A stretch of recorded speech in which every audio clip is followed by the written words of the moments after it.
Seems close. It's close-ish. We've got all the fans on today. It's more like the desert today. It's not 60% humidity, but it is scaldingly hot. Not in here, though. All the fans. We got the new overhead fan with the useless light.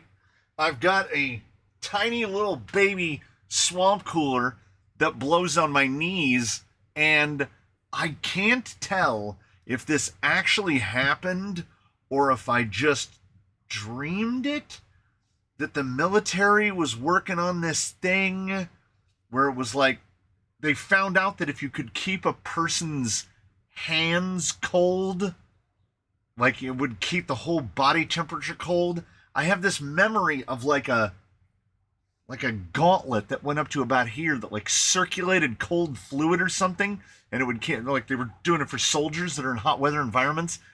It sounds so crazy that I don't know if it actually happened, but what I do know is that if you take one of these little, what is it, Bonaire? Yeah, Bonaire has started showing up at Home Depots over the past couple of years. They make these tiny little, looks like a Star Wars droid swamp coolers that are about that tall. Would just come up to the top of the frame right here.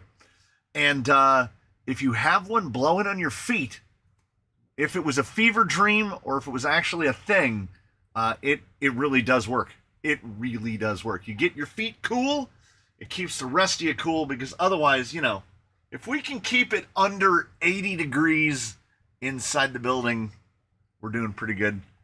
Sounds like you have an encounter with an alien. Like, in terms of the audio, or in terms of me not knowing if I'm Mandela affecting myself. Because I can't tell. I don't know what I sound like. And I haven't really done the homework to determine how to find out.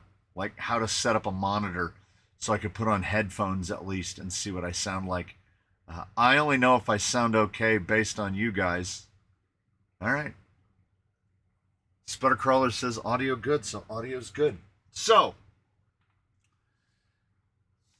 the wrist is where a lot of blood is close to the skin. Well, that's why keeping the wrist cool works. I get really hot feet, which is why I don't want to wear shoes very often.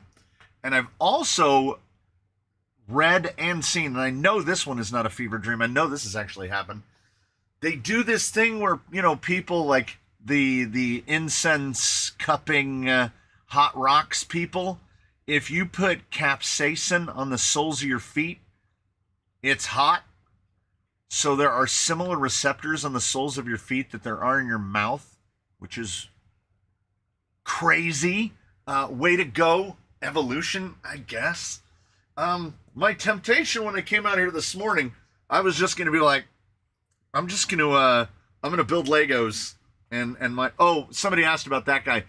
He used to be behind my printer in the house, and I had to do a deep clean on my bench, on my indoor workbench, and that guy got moved over here. Hey, Mo Trapper, happy Friday to you as well. It's a good Friday. It's a good Friday, and it's going to continue to be a good Friday so long as the internet isn't down at the coffee shop, because I couldn't get a coffee last week, and I'm still mad about it.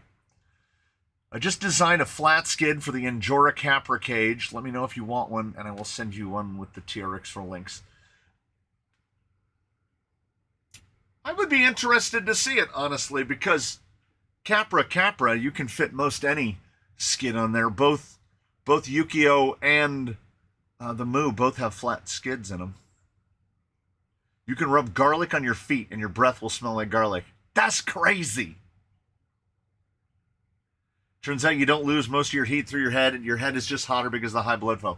As a person that is follicularly challenged, let's say, I have an active disagreement with that. I think having hair just, I guess, holds heat in, or it makes you feel less cold, but anyone who isn't sporting a coiffed do atop their head is going to have a collection of beanies. I have so many beanies. I own like 20 different beanies because certain times of year, I just don't go outside without a hat. It's too cold. It'll make my ears will get super cold, my head will get super cold. So it's like one of those things where the being bald-headed doesn't lose more heat. I think if you have hair, I don't know if it matters. Yeah, there we go. Jordan kind of shaved head life. My head gets cold. Yeah, so does mine. Your head gets cold and your ears get cold. Oh, yeah, and I had nothing to do with the regular names. So see, it was 100% YouTube operating in the background. The idea that that a naked head doesn't make you colder is just like the thing where they tried to say that dropping a AA battery to test to see if it's any good, if it bounces, it's bad, and if it just dead stops, it's still a good one. They tried to say that that's not actually accurate. Well, I've been doing that so long I can't remember, and I can tell you that if that battery bounces, it's not good anymore. If you have something go dead, like a scale, say it's something that takes 4 AA batteries. If you bounce those 4 batteries and one of them bounces, if you just replace that one, that thing will come back to life. Because I still disagree with the batteries don't get heavier when you charge them because it upsets me. There's more pixies in a full battery than an empty battery. How can it not weigh more? Everything has weight. Like, even if it's to a degree that we don't have anything on hand to measure it with enough sensitivity, even though they tell me that a fully charged battery weighs the exact same amount as a dead battery, I don't like it. It's molybdenum all over again. I know what's correct. It doesn't mean I have to like it. And it doesn't change the world at all if I refuse to acknowledge that a fully charged battery weighs the same as a dead one. You could pull out Tall Susan for the vehicle breakdowns. Oh, I could. What I need to do is make a block so that I can put Susan like right here. Yeah. What did they used to say? You lost like 80% of something through your head. Yeah. No, that's ridiculous. Now, when they do, if they put a thermal camera on somebody and it's cold out, their head is just like a glowing red orb, but I think that's probably due to the brain.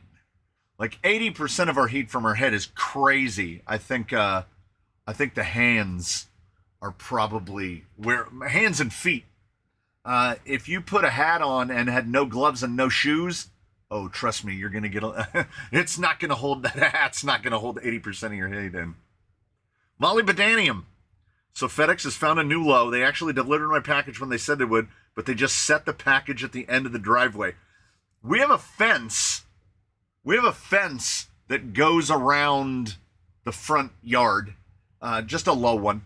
And a typical method of a lot of delivery carriers is the system that I call just huck it over the fence, which is what they do. They just huck it over the fence into the middle of the yard.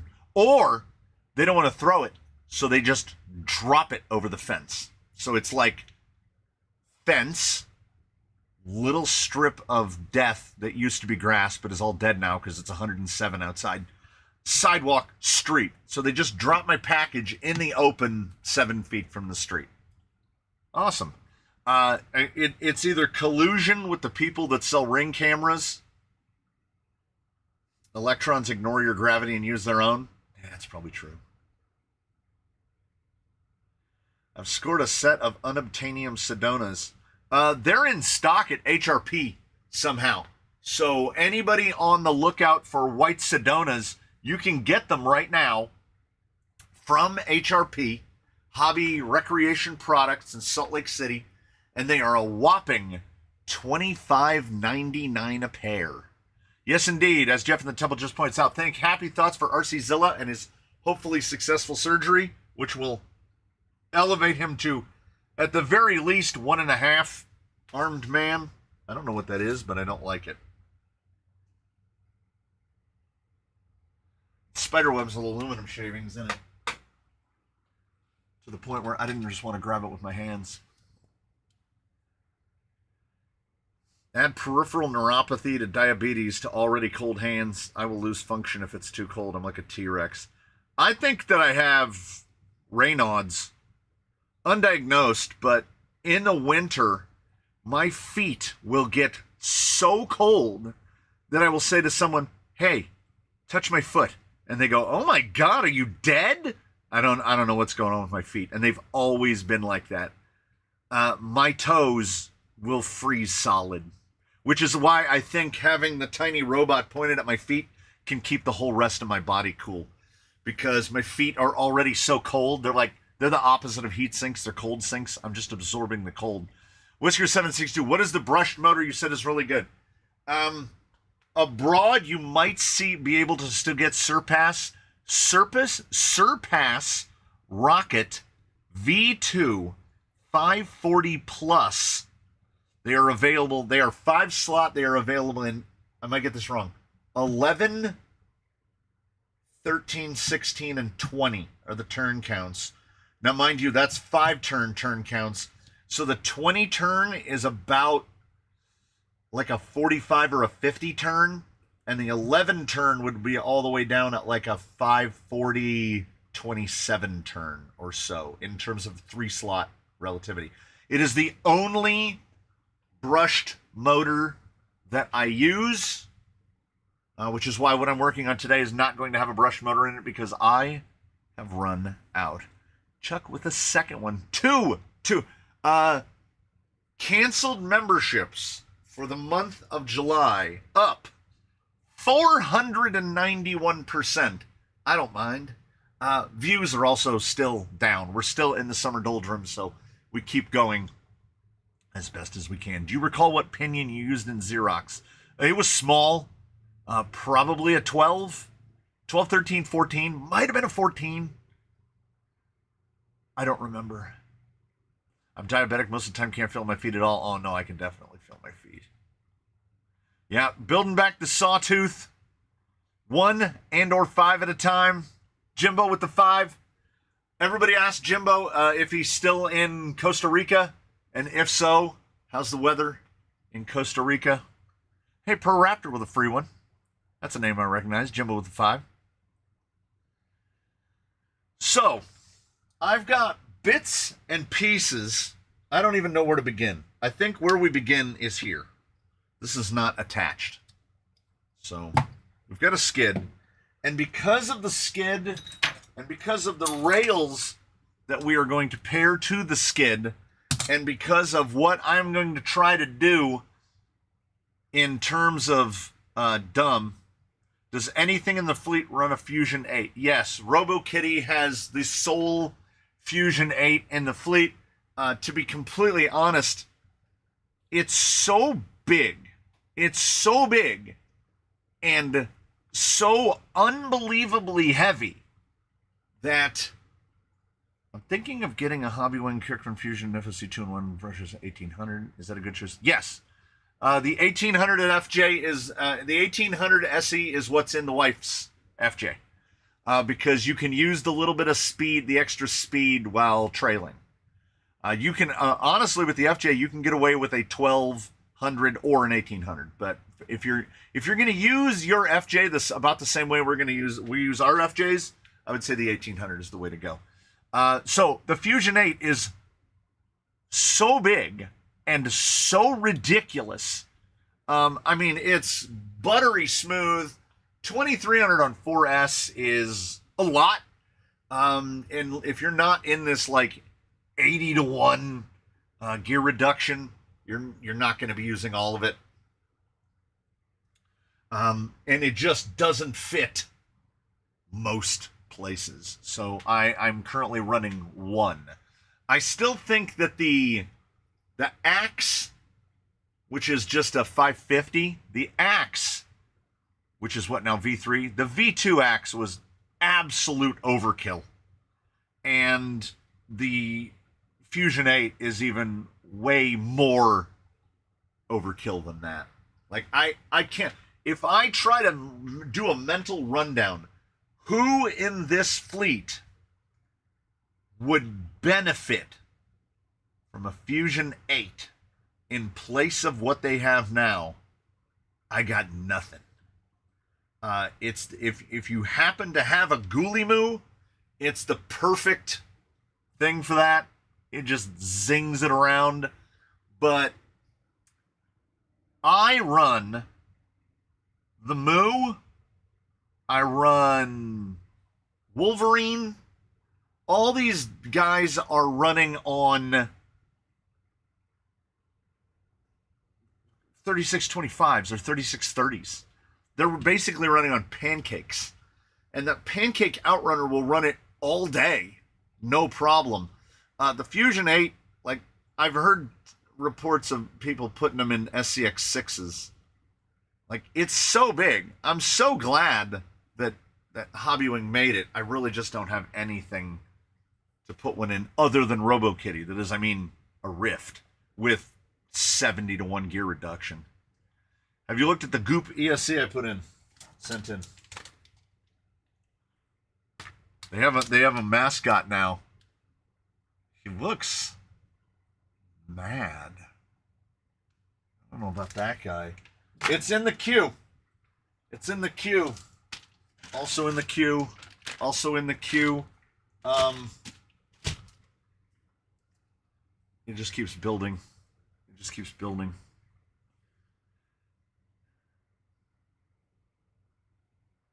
Yeah, I saw the deals that A-Main had on the 8, and I just, like I said, I have nothing to put it in at all. Thinking about getting an 8 and making an Economoo? Yeah.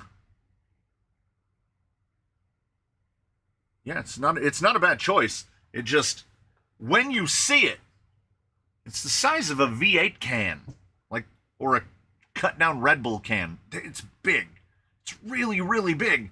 And when I built the gearbox that went in RoboKitty, I never built it with that thing in consideration. They hadn't made it yet, and it fit. I'm so thankful that it fit. I'm gonna move Susan out of the way. As I said in the description, links will determine how far we get. I'm debating on an 1800 or 2300. The Fusion Pro is just Lux. I tend to only buy the Fusion Pro if I need the Fusion Pro. Like, I need those extra RPMs. It's nice to have the more powerful BEC. It's nice if you want to, that could be a trailing benefit to some. I love the SEs for the performance relative to the economy. Bruce has a Fusion Pro. I wouldn't change it. The Fusion Pro is great. It will run all day, never give you any problems. But we're still fairly limited in the fleet as to how many things have Fusion Pros in them. So I assembled links earlier in the hopes that we could get this in one go. Want to rant on the $1 billion Spectrum Outrunner system? So we've got a censored FOC Outrunner and a Hobbywing controller that is probably, as someone pointed out, one of the nicer, like the 10 series, like DR10. What's the other one? They get the drift one, they get the drag one. They have those expensive Hobbywing controllers. And then Spectrumifies it, and then they're like 300 and what is it? 369, 379? $369 for an ESC motor combo is diabolical. Like, I don't know what the guys down at Spectrum are thinking, because there's no chance under the sun that it costs so much to make, produce, and or rebadge that thing to drive your price point to $370. That does not slow spectrum down at all. $369 is... It's as if the way they operate is they assume that we have no other options. They're like, people have to buy this because they don't have any other choices. We do have other choices. I am always out of the sizes that I need. And McMaster is no help in this situation because they don't carry screws basically up above about 25 millimeters that are fully threaded. They all go to partial thread. And for a situation like what I'm going to try to do right now, I would really prefer using black oxide because I'm going to have to hog these things in here to make this work.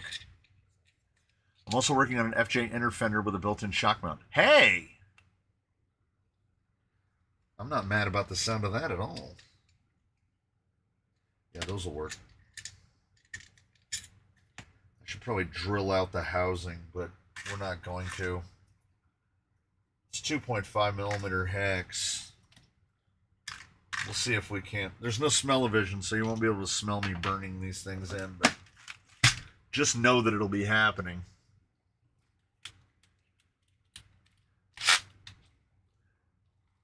Who is on the McMaster? I've gotten away from long screws in favor of captured hinge pins whenever possible. Yeah, that's a good idea. I mean, it really is. I've only seen it on that one skid, which I appreciate greatly.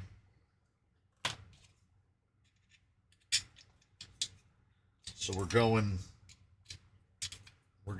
kick it old school. We're gonna try to get one side on, and then we're gonna try to get the other side on. And we're gonna try to install it such that we do it the right way. This might work. I know I don't sound convinced. It's because it doesn't work until it's working, you know? And this is where we get into that sticky situation of what if nothing lines up? And I believe what I have to do now. Okay, fingers crossed right here, because this is I used the wrong rail. I gotta take it apart already. I did not pay attention to the rail. This is ZRD rails. We're going full trucks of fortune again. This is Canadian Trucks of Fortune. We're building a guy here.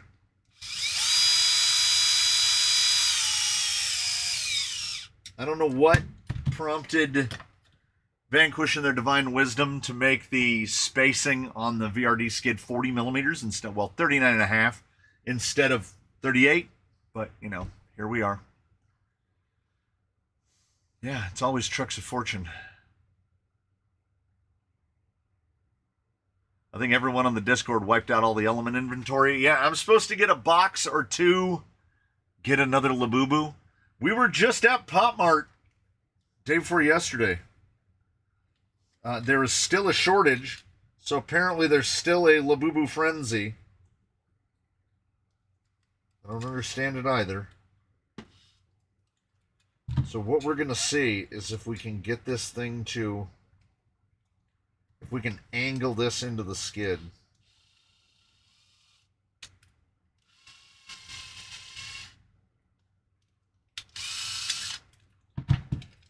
We might have to. I don't want to cut that up with a Dremel. We're gonna have more than our fair share of issues getting this together, because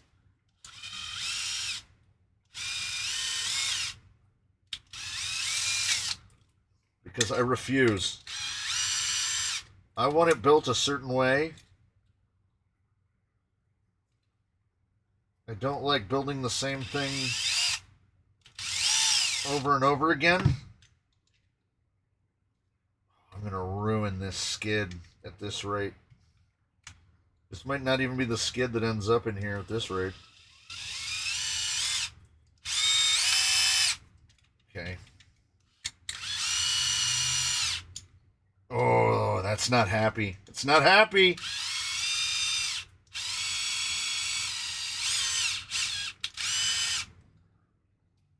Ooh, I really hope that I don't have to remove any of this.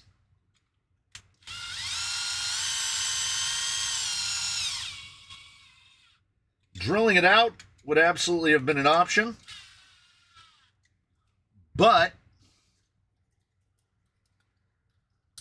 I don't want to use, I want to use these sliders. So if I drill out a 3D printed slider, it's not going to be attached to the chassis anymore. So we're just, it's definitely tight. I had to fiddle with the rod ends. We're, of course, building to a body. We're always building to a body. After buying 3 stealth transmissions, I forgot to get the underdrive outputs. So I had to bought the last 3 I could find. Oh, Stealth XFs? Ooh, lots of counterfeit Labubus at the county fairs. Yeah. Yeah, I have a drawer full of carbon rails. I'm building up an array of carbon rails. Who the hell is that? I wonder if it's Amazon. He's wearing a blue shirt. No vest, but a blue shirt. Somebody came to the door. I'm going to do an overlapping post. There will be a post on the Discord, and there will be a post on the YouTube community page where I'm going to tell everyone what the upcoming schedule is for the live streams. Hey, Byron, thank you. I'm getting a coffee drink this week. I might even get the big one. It occurred to me that if I leave this thing out farther, I can probably get that back screw in a lot easier because it'll be much easier to close that 1.5 mil. Like, look at this.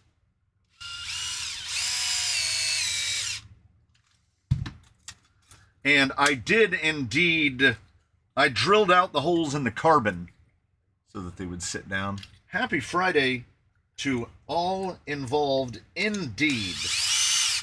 We will get as far as we can,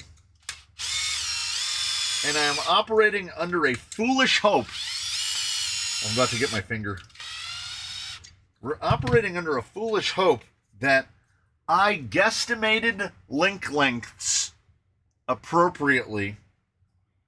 Wow, is this a new record for the Spaniard? He was here for, well, 30 minutes. That's not a new record. I feel like he's been here for less before.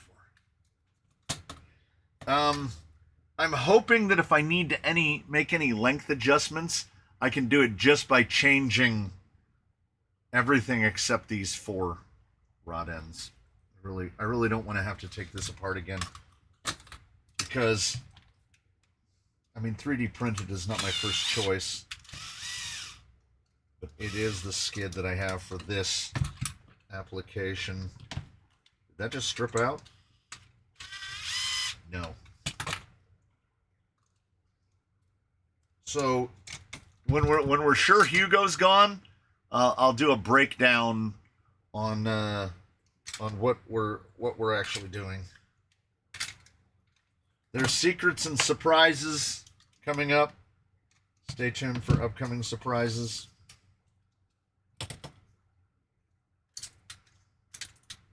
I should have just carved up an element skid for this one, but I like this skid. I like it a lot, so I want to use this one. And damned if I'm going to let parts dictate to me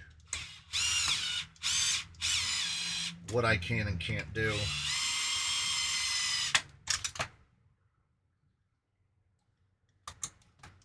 So we just keep idioting our way forward until it either works or we give up.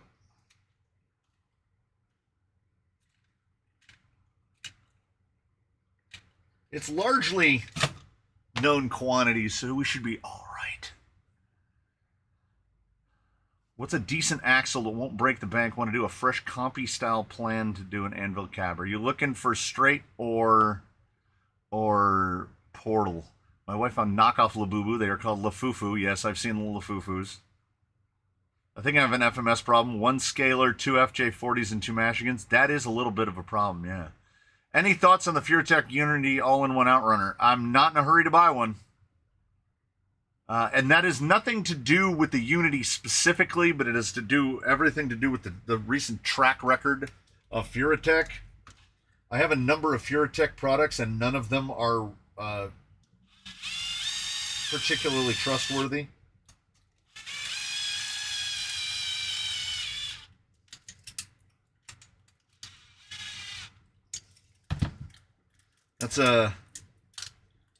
We're going a little more skid forward than a VRD ZRD chassis would ordinarily be.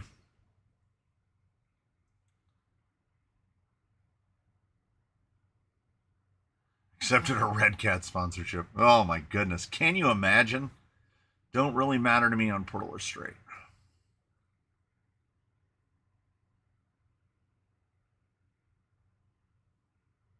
So,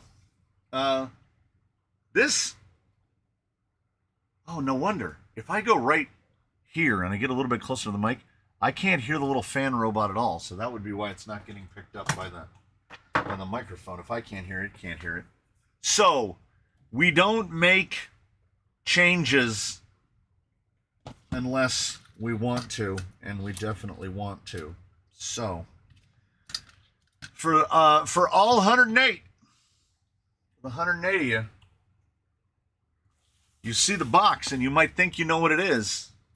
What's in the box? What body are you building to? Ooh, sneaky peeky. Look at that guy. Look at that flared out guy. Little wide boy there. I was skeptical, and then I ordered it, and then I was like, ooh. So there's that guy. Yeah, unboxing indeed. The Mias nylon shock mount area is wider than the just GTS shock pivot balls. That is true, they are. When you first buy them, they usually have a little plastic spacer to make up for that space. If you don't want to use the plastic spacer, you can use the shock mount balls from Vanquish, which are the exact right width, or you can order them from Deluxe. They have shock mount balls that are specific for the width on a Vanquish axle. It does have kind of a slash vibe to it. It's a Proline F100, which I don't know if they were calling it the Ranger at the time, but I'm calling it a Ranger because try to tell me that doesn't look like a Ranger. We'll see if we can get it mounted to a height that we find acceptable, because underneath it is just foam. No, it's not just foam. Look how black that is. It shows you nothing. It shows you nothing. There you go. So, if you've seen them before, maybe you've seen them. If you haven't, here you go. Mias Isokinetic Straights. These are the 195s. They've gone bigger on the isokinetic knuckle than what I've traditionally seen on the Capra width, on the portals, the Capra portals. They are all plastic. They are properly Diamond Pro. We've even gotten to where that is indeed. It feels like it's raised, so it's definitely from the molding. Pretty solid on the truss work up at the top. Relatively clever in the way that they're doing this. It just bolts onto the stock knuckle with 2 screws. These are the Mias nylons. They are $100. These are $99.99 directly from Mias. They come in 2 widths, and they don't charge you any price difference whether you go with the 195s or the 224s. Look at that. That's definitely past 45 over Jan here. They feel acceptably smooth. Someone definitely put grease in these. We've got the setup for panhard, if you should desire to do that. You also included in the box servo and axle, as well as BTA. And honestly, fairly clever in the mounting of the BTA. I was doing this earlier and I made it work. There you go. So the way they do the BTA is little screw there, and then the 2 screws from the servo go through there. That's not a bad arrangement. As it being a straight, you're going to need a low profile if you want to run BTA on this. A full height will drop in there. Where are you at? But this is not recommended. I would not recommend this because, let's see, so we've got him right in there. Yee. Oh, bang. And that is where the wire comes out. Wire's coming out right there. Full height on a BTA. Now the BTA mount itself is great. So if you've got a low profile servo for it, it'll drop right in there. It'll drop right in there. We are going to do servo and axle because, among other things, reasons. Similar mounting setup to the way the BTA works. It has 2 screws from the back, 2 screws from the top. They're like little button head 2.5s. And by using the tab on there like that, it's impossible to mount it backwards. I like that.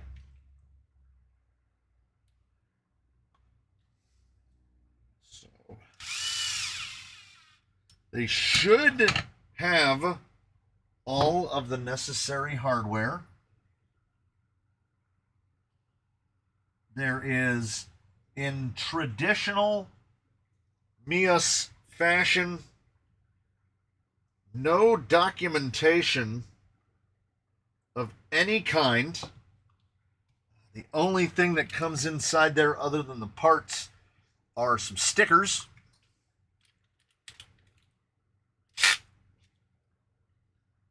Are we working on a new class 1.5? Yes, sir, we are. And I think, conditionally, I think we have everything that we need. I think. Fitting them like that. It uses M3x14s to mount that down. So they have to, it being offset, again, I know that this is a straight, but when I talk about capper axles, I talk about how the worst capper axle is the actual axial capper axle, because this sits down right on top of the pumpkin. It has these tiny little screws that come out of it, and then the thing that is generating the most power and leverage. And like, look at so we've got the travel stop, and then whoop. And with an isokinetic, they have it limited. I don't know. You might be able to grind that down and get a little bit more, but do you need more? That's a lot. That's a lot of steering. Two rear axles on a rig, the only way to steer is dig. Isn't that a forklift? Wait, no, some forklifts turn. That's a skid steer. So you just made a bobcat. So it'd be a bobcat. What width are these? These are 195s. These are the, like, same width as an AR-44, F-10, what have you. The only part we will be discarding are non-flanged lock nuts. And it's almost like they assume we're going to run crazy hubs. Yeah. Because that's a decent amount of exposed thread there. Rear axle, for anyone curious. The front axle is, as one would anticipate, significantly heavier than the rear. Rear's a little more Spartan. The only thing, there's a solitary thing that I wish they had not done, and this is a very minor itchy complaint. There you have, there you got it. As someone was just saying about Mias nylons, so it's not unexpected. There's that 10 millimeter spacing in there. Lowers are 7.5, so that's fine. That 10 millimeter space, it's like they're all pushing it to become some sort of industry standard, when why can't we just have a regular 7.5 on that? Half the time, it genuinely tempts me to just cut this ear off and just single shear the shock onto it so that I can use whatever hollow ball that I want. Doesn't feel like quite as much grease in the rear as in the front. I mean, they're good, but the front feels like they really went at it with the grease gun. The molding looks good. The plastics look good. I don't really have any complaints. The hexes, we have not tested the hex to test the theory yet. Do Mias axles use an AR-44 ring pinion? Yes. All the Mias axles use just regular 830, 824, 827. Your usual AR-44 gears. And the hexes are functional. They learn their lesson. That's one of the greatest things about Mias for me, is that when they make something and it's not working 100%, they fix it. Like a lot of the earlier Mias nylon portals, the hexes were so tight that your wheel would get stuck on the hex. And they've corrected it. Like the new ones don't get stuck. How does the pumpkin come apart? Does it ever retain spool like Vanquish stuff? We can find out on the rear. I don't mind. Oh, check this out. I didn't point this out a moment ago. I first need to pull a wheel hex so you'll be able to see it. Wheel hexes are through pins in the axial style. There's your through pin. You pull the hex. You pull a spacer, and they got a big drop down. Look how thick that boy is, and then look at your bearing retention. Got the I mean, it's proven.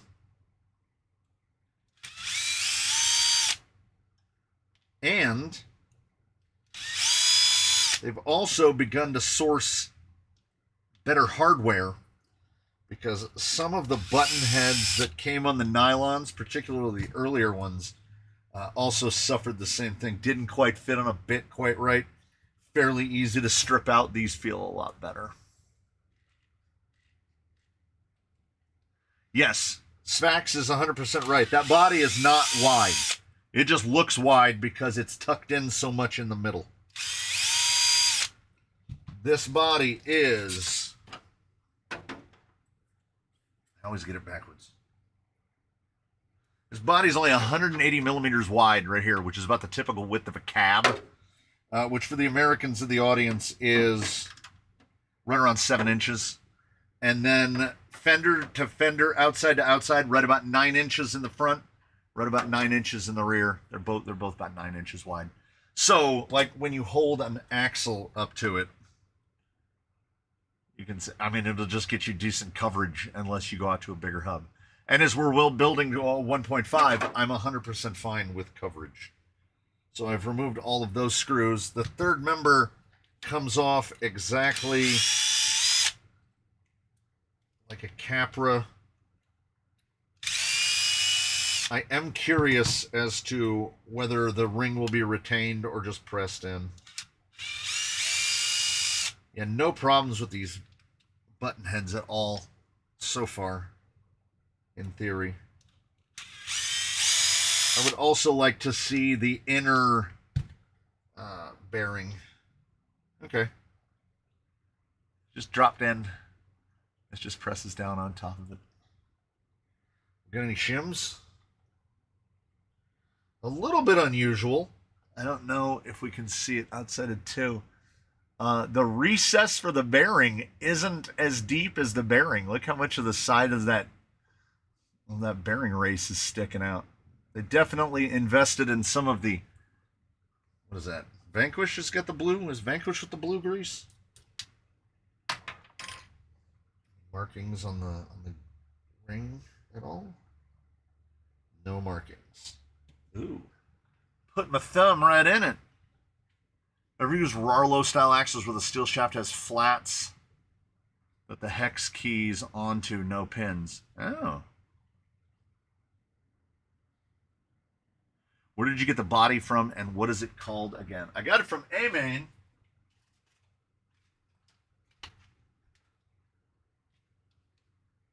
PRO 364 700. 1967 Ford F100 pre-runner, clear body for 12.3 inch wheelbase, scale crawlers and pre-runners. I think this body was what Proline intended people to put on their I-beam setups. It's just a shame that if you put an AR-44 back here and then no drive up here, you have just two-wheel drive, it's effectively undrivable unless you're on the highest grip surface known to man. Like, if you have a giant carpeted rumpus room, you could probably drive around in one of these. But otherwise, it just turns into an uncontrollable drift car. So yeah, I like how narrow so this is just all solid plastic all around the outside of the gear. It does indeed, yeah, definitely flippable. So if you need to run a reverse gear in there, you absolutely can. Should not be an issue at all. Let's just spread some of the copious quantities of extra grease down onto the gear teeth where it can actually do something. I've seen this. They are bolted 6-bolt carriers onto the ring gears.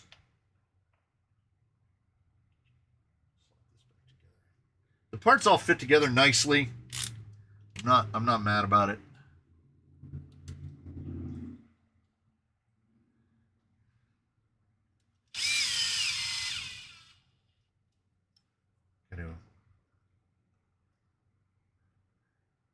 The I-beam kit is cool, but it basically turns the thing into a barrel and it does nothing but traction roll on any turn at all. Yep. I knew from the when they released the I-beam set, and there's a little asterisk that says that, it's designed to be used with an AR-44 axle, and they're like, your performance will get better if you have an open differential in the rear. And I'm all, open differential AR-44? Do people not know how small AR-44s are? Oh yeah, we are definitely sitting on the Davenport in the rumpus room. In our split level, that's better. Yeah, get a little bit of oil in there. Wait a minute. I wanted to pull one of these out though. Yeah. Now, one could raise the question: does that strength translate when we have a clear line where the part has been machined off and then it just goes out into... I mean, look at that guy. Good grief. Oh, interesting question. I'm glad you asked.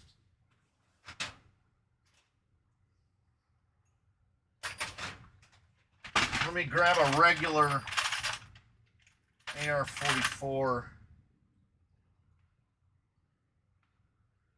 Okay, so if we line it up hole to hole, it's close.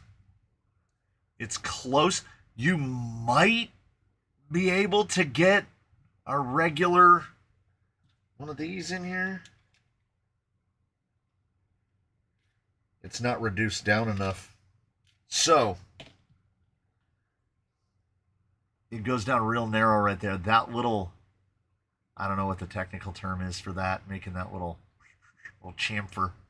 That chamfer is what enables this thing to slide in. Now, jeez. Output bearing is a 12 by 6 by 4. It's a big bearing.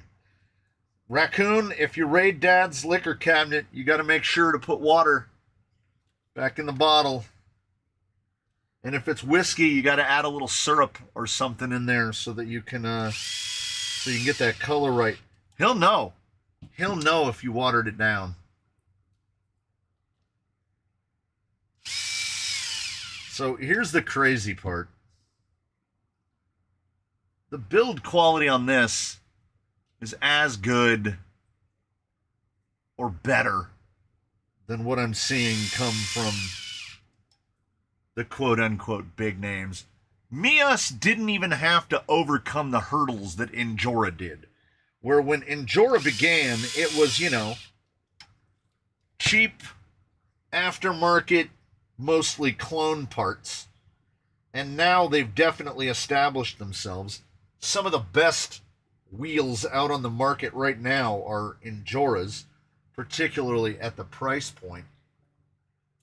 And they're doing just more interesting stuff. They're doing cooler styles. Mias didn't even have to hurdle that hurdle. But don't put water in Ouzo. Oh, there you go. I would not know why. Do they separate?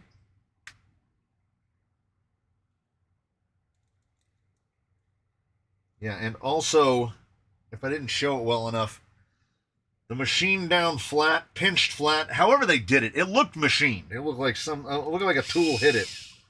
The machine down flat has a lot of engagement inside the spool, far more than these. I still think of Injora as cheap clone parts. Yeah, but they really aren't. I mean, they've definitely turned around. Some of the Injora wheels are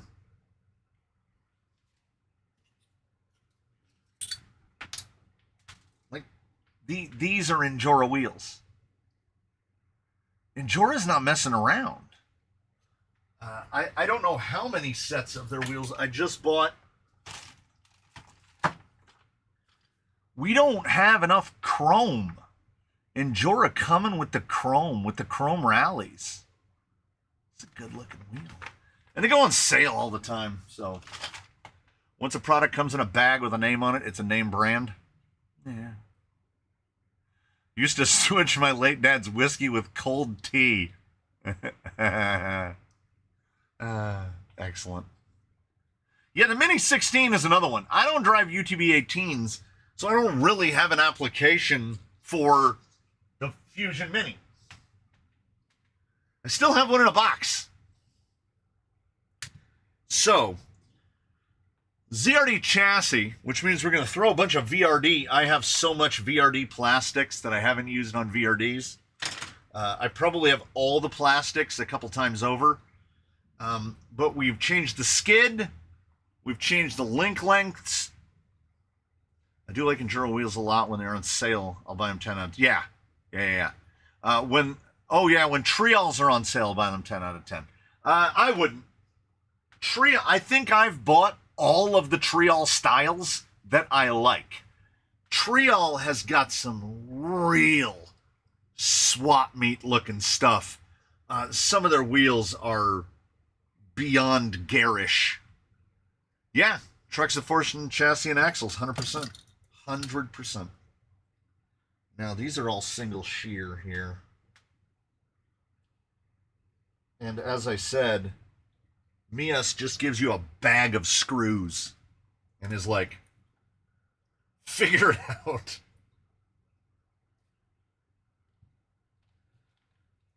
I have not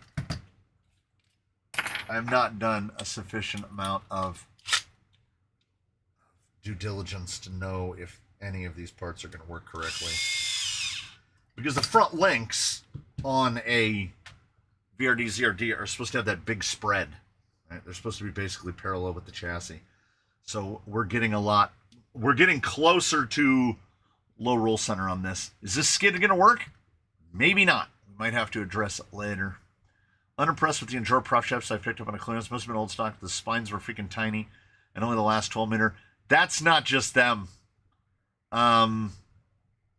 There's a lot of companies where the actual splined part on the female portion is like that long. So if you try to trim the tube down at all, you just killed the drive shaft. I've been buying Mias mostly because 2-pack for $20, so they're $10 a piece. And every single one of them, not in the black coated ones. For whatever reason, the black coated ones seem to have come out different. But in the straight stainless ones, they've all been in phase. I haven't gotten a single one be out of phase. And while we don't have as much worries of being out of phase as someone who's going fast, I just prefer it if they are in phase.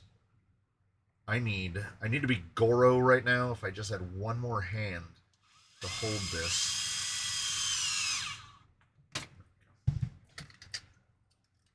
No, it's fine. A little worried. So we have scooched the front axle back quite a lot relative to what this thing would be stock. The front axle should be forward about, I want to say about 12 millimeters, and we're pushing the rear axle back because we're basically moving the chassis forward, and we're hoping against hope that it doesn't matter. What I have not done up to this point, and we are going to do right now, you're going to find out if it's going to be beautiful or if it's going to be a beautiful disaster, because we have to, we're setting the wheelbase right now. Will 7.5 millimeter balls fit in most rod ends? Depends. Let me introduce you to, oh, that's way back there. Oh, that's so far back there. Let me introduce you to a friend of mine. The hollow ball bin. Okay, so these are 5.8 by 7.5. These are 5.8 by 7, and there's so many of them. There you go. 5.7 by 7, 5.7 by 7.5, 5.7 by 6, 6.5, 4.3, 7, 5.7 by 7.5, but with the neck on them. That's Desert Lizard style. The industry refuses to standardize. They won't standardize anything. They won't agree on anything. So a lot of rod ends, as you can see, come with 5.8 by 7s. If you take a 5.8 by 7.5, it'll pop right in there. Or any of the other 5.8 longs, 5.8 by 10s, 5.8 by whatever. They'll fit. The issue is, if you put a 5.7 ball in an end that was born to hold a 5.8, it's going to rattle around. And if you put a 5.8 in the end that was born to hold a 5.7, it won't even turn. You won't get this. You'll get, and it'll just stay up. It'll just stay like that. And then you go, that 1/10 of a millimeter can't, the only place it comes in handy is as a rod end starts to wear out, you can take the 5.7 ball out of it and put a 5.8 ball in it, and then it's tight again. For the short term. Then it will wear out the rest of the way, and then you'll throw it. You're prolonging the inevitable. They don't standardize because they don't want you mixing parts with other company stuff. Well, you could say that to a degree. But they have agreed on basically 5.7 or 5.8, although some do use 6. 3 is not a lot. For me, it's the number of widths that I find more difficult to explain. I have 5.7 millimeter across hollow balls in 4.3, 6, 6.5, 7, 7.5, 8.3, 8.0, 10, 11.3.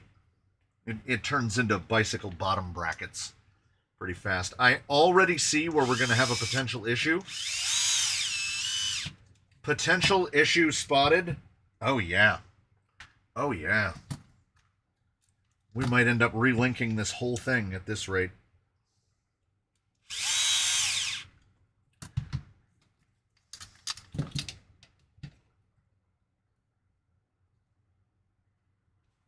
I don't even want to put the ruler to it, to be honest. So Capra skid equals axial rod ends. Yes.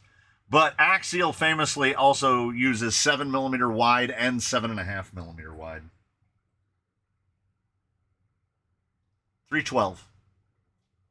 312. Potential problem. Let's take a detour here to address our potential problem. We're doing a little bit of a build, a little cosmetic. Did that goofy tall gearbox from the Choose Your Own Adventure stream ever end up getting used? Yeah.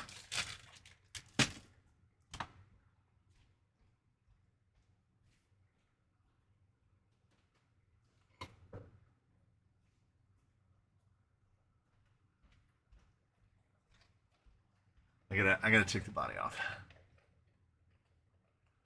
I am thinking about changing the motor though.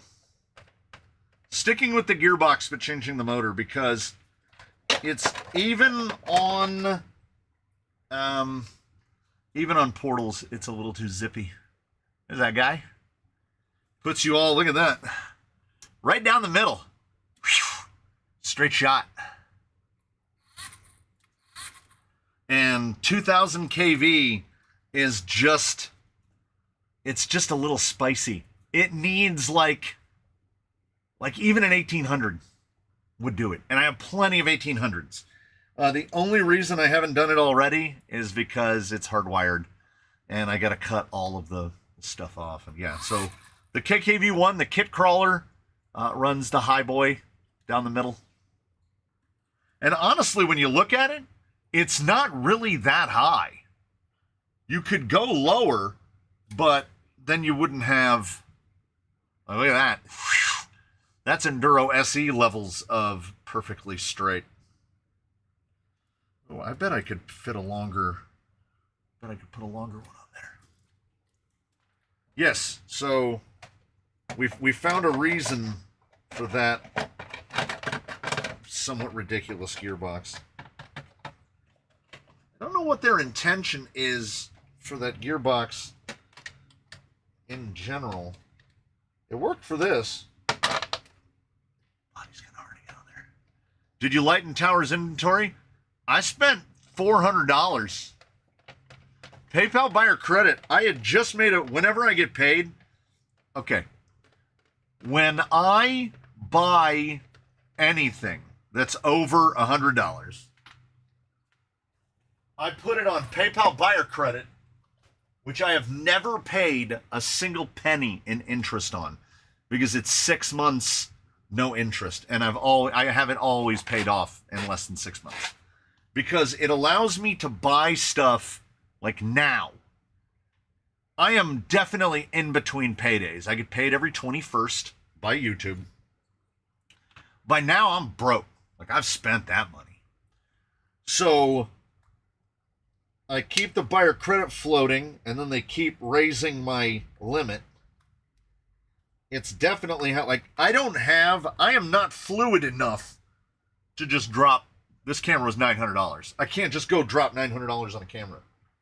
But I can order it from B&H Photo Video. No, I think I got this directly from Canon, actually. I can go directly from Canon. 6 months to pay it off. Not a problem. I have to have it paid off by December. Just put lower gears in the axles. Like what?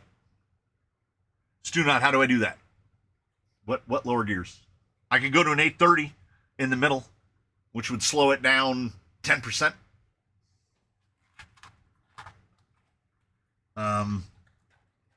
You would think 20, right? Nope. If you put 2 underdrive gears in it, you're slowing it down 10% because now they're the same. You get 20% underdrive or overdrive by speeding one up and slowing one down. They're apart 20%. But if I go from 2 830s to 2 833s, I've slowed it down 10%. 10% is not enough. And it's not as if that little motor is that light. It's not floating away. I think somebody mentioned these earlier. Can you do portal underdrives? No. All portal gears are overdrive. At least that I've ever seen for any axle. Those axles take Vanquish gears. The word gears has been making me laugh lately. Those axles take Vanquish gears, and you can only speed them up. You can't slow them down. If you could slow them down, problem solved. Well, I wouldn't. I mean, I have 1800s, but I probably wouldn't put an 1800 in it. I'd put a 1470 in it. Because as it is now, I just look at how much of the throttle I'm using. Right? When I'm doing a maneuver, we switch it over. You do the back screen on your RC4. And you look at like how much throttle did that maneuver consume? And if we're still down in that like 30% range, I don't tend to need a lot of fidelity up here. I need fidelity down here. So I would drop 25% on the KV. That will give me the opportunity to change whatever I need with gearing. I want something like this for my FJ. Yeah, these are Trial vintage. These were on Bruce for a while. For a little while.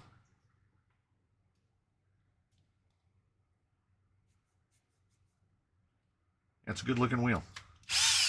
The wife's Sheila has the Dash RC. She has the Dash RC, the heavy versions that are chrome, that look like this but chrome.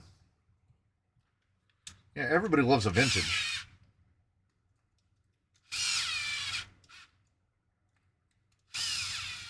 I think we're gonna have a problem.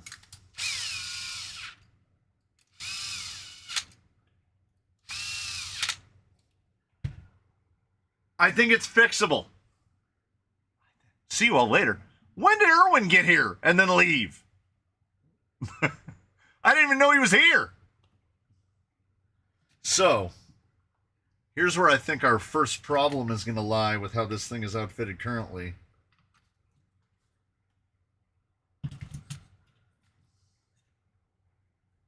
Yeah,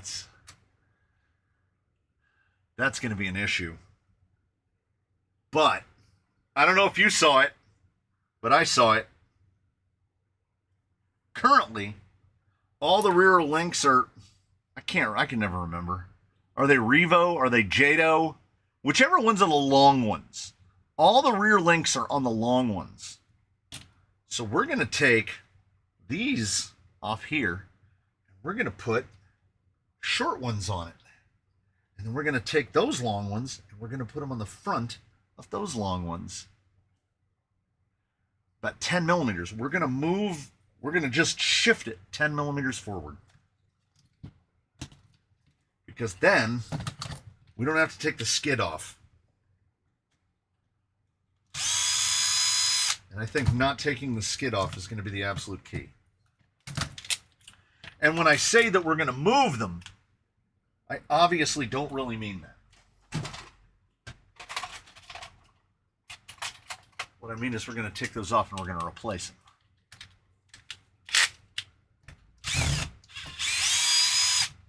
We're going to do that. I'm wearing these little 3D printed ends out.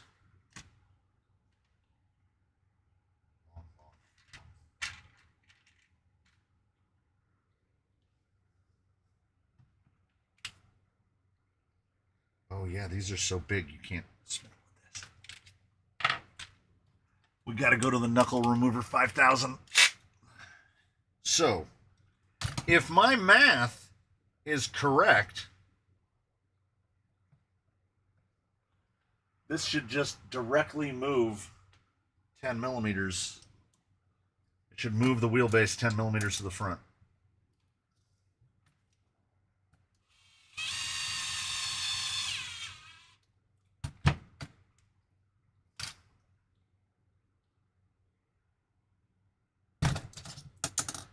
Never discount tuning with rod ends. It is 100% a strat.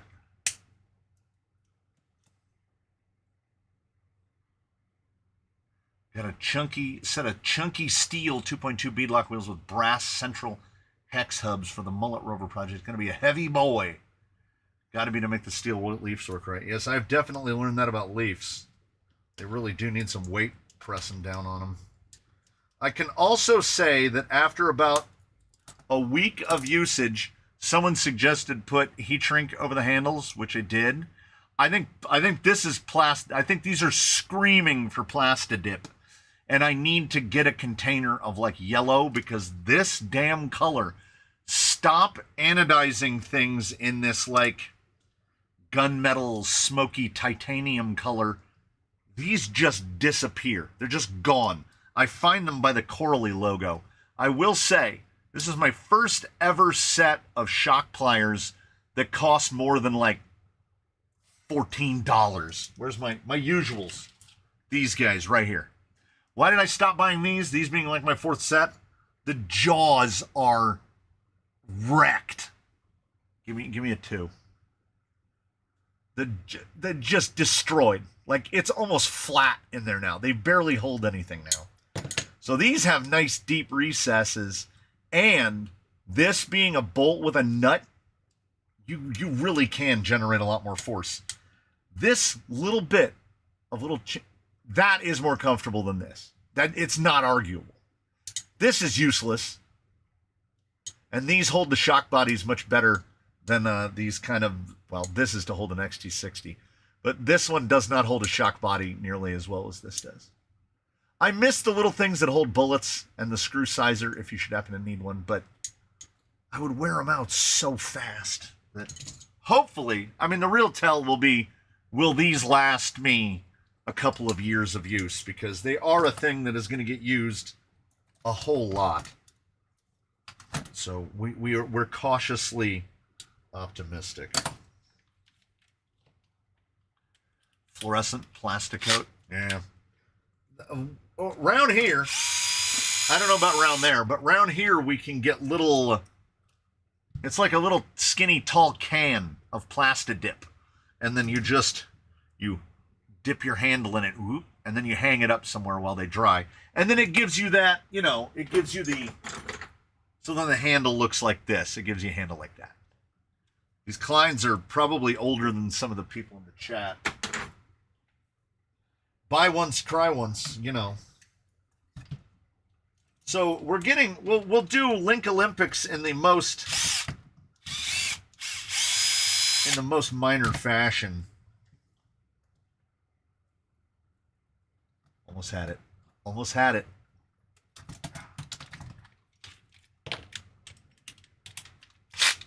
Just steer clear of the knuckle removers.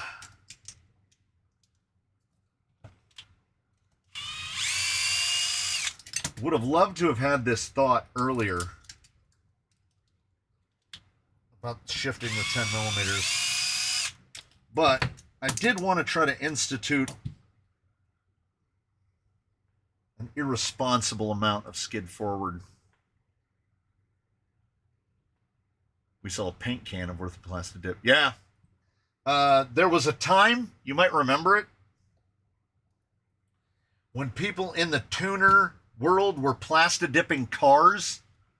You could basically just Plastidip the whole outside of the car and then just peel off the spots where you didn't want it. And Plastidipping wheels as well. And a buddy of mine bought all the stuff. Bought the HVLP, bought everything to do it. They ended up Plastidipping one set of wheels and then never doing it again.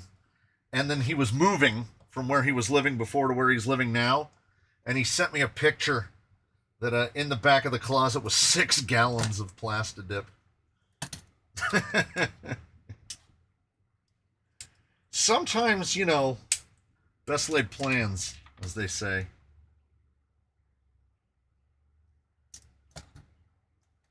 Caught it. 57 likes. Yeah, 57 likes is a little low. I really need to buy Plastidip. I should have just checked Amazon. My brain is still offline. My brain will forever be offline. When I think I need something, if it's hardware related, if it's tools related, my first thought is, I'll just head down to the Lowe's. The dark gunmetal analyzer is usually hard anno. Yeah. I'm aware.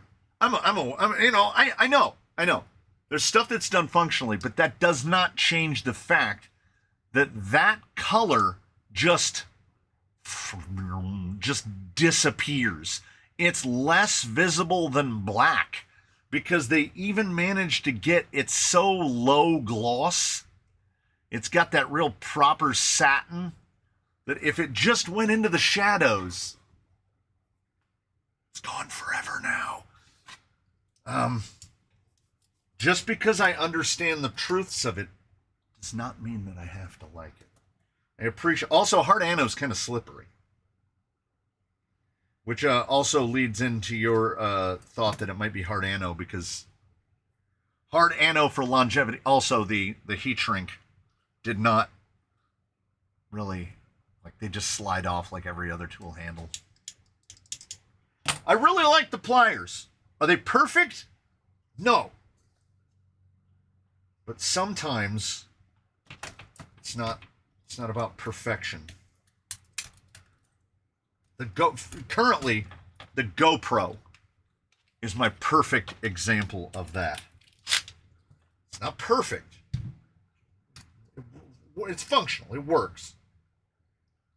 Was there a driver's ed? There was not a driver's ed this week. It was my eldest's birthday on Wednesday. We went out. We were out and about on the town pretty much the whole day. And then the wife, I think the wife is just walking RSI. She's a collection of repetitive stress injuries. So she stayed home on Thursday. I'd had a plan to do a test stream of the video gaming setup on the PlayStation to make sure the audio worked and make sure all that stuff. But she was home on Thursday watching true crime. The only way to state it is watching true crime as loudly as a human being can potentially watch true crime. I have a good set of over-ear headphones. Oh my God, I had to have it cranked to the roof to get above the sound of the TV. And as I will be doing anything video game related inside the house, any day that I decide to stream either needs to be Tuesday, Wednesday, Thursday, because that's the day that she's in the office. Yeah, I don't want to put marine heat shrink on this because marine heat shrink is what we call a commitment. That's the screw I needed. I probably will. I might and will change my mind. So I'm just going to keep mindlessly popping hollow balls out and letting them roll away. Because we've got to get to the point where my oldest turned 9 yesterday. Our wedding anniversary is tomorrow. Hey! How many years on... Well, I'm not going to ask how many years on the kid. Obviously, 9. How many years on the nuptials? How far in are you? Just out of curiosity. Probably mentioned it before, but 33. 33 this year for me and the wife, which is a couple.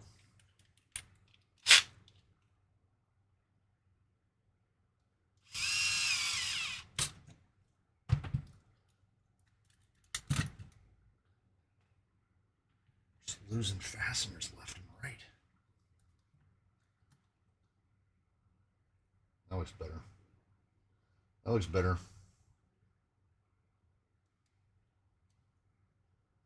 I can't, off the top of my head, I can't remember what the length is of what a VRD front lower is. I don't know how long a VRD front lower is. First anniversary was in the hospital with the kiddo. So 10 then.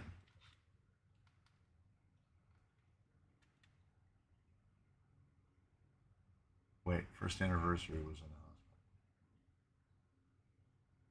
hospital. Oh, so 8. Am I doing the math wrong? I'm doing the math wrong. 8. 9? 8? I'm not equipped to do math. Not today. 2 years happily married, been married for 5 though. I see what you did there. All right. Now, if the universe is spinning out of control into the darkness, we should still be at like 312.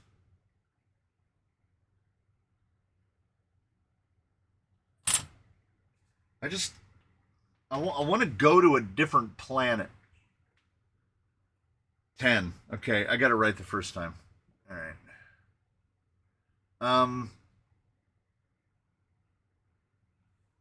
I want to be somewhere else. I want to be somewhere else where the physics makes sense, because what I did is I took the rod ends off of there and put them on there, and I took the rod ends off of there and put them on there, and the wheelbase shrank 6 millimeters. Can anybody explain to me how that works? How? All I did was move this there and that there, and the wheelbase shrank to 306.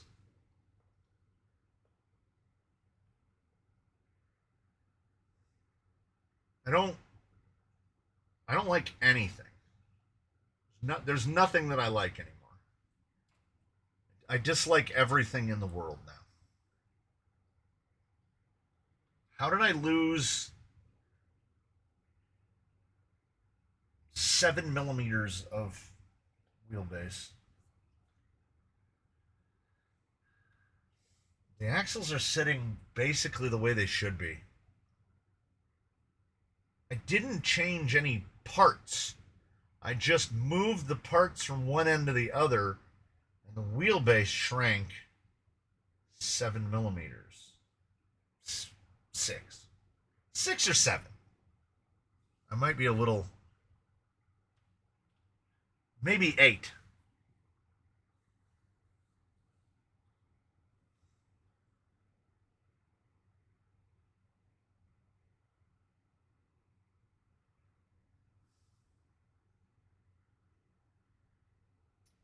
So now I'm going to do something stupid. I'm going to do something really off by 7 millimeters. I don't think I was off by a quarter of an inch. I would have noticed a quarter. Like, what if I do that? Nope, that gets even shorter. That's down to like 300. What if I roll it all the way back like that? Like 306. If I go like this, it gets shorter again. That's like 300. If you roll the axles, it gets shorter. It doesn't get longer. You'd have to roll it like that, face down. Nope, that's still like 304. And get to like 306. Maybe it was off to one side.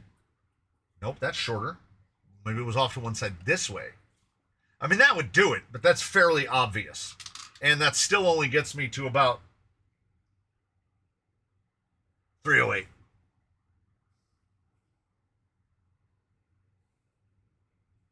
moving the bent rod ends. Oh, no, none of these rod ends are bent. There's only 2 links on this thing. They're high clearance, the lowers. That's it. These rod ends are all straight. They're all straight. There's no bent rod ends. Where's my wheelbase?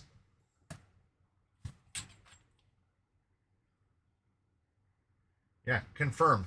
305. Make sure the steering is straight.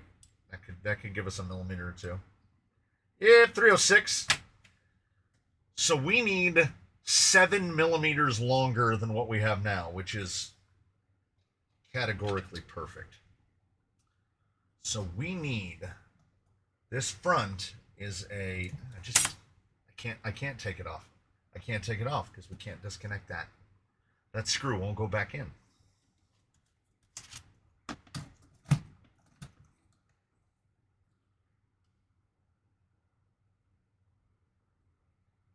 It's like a 101. We need to go up 6 or 7. So we need 107, 108. Ooh, we can mock it. We can mock it.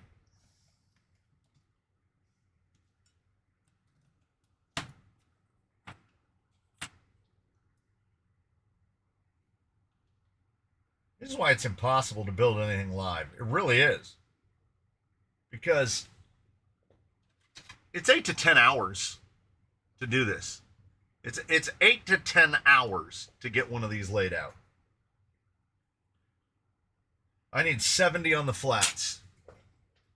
It's not like I take it back. I take it 100% back. People have been beefing about us not commonly having the whole this thing.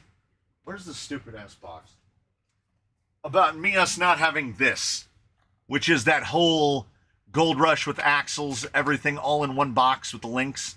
And I'm like, just put it together. I take it back. I get it. Now I get it. This is what I have to resort to.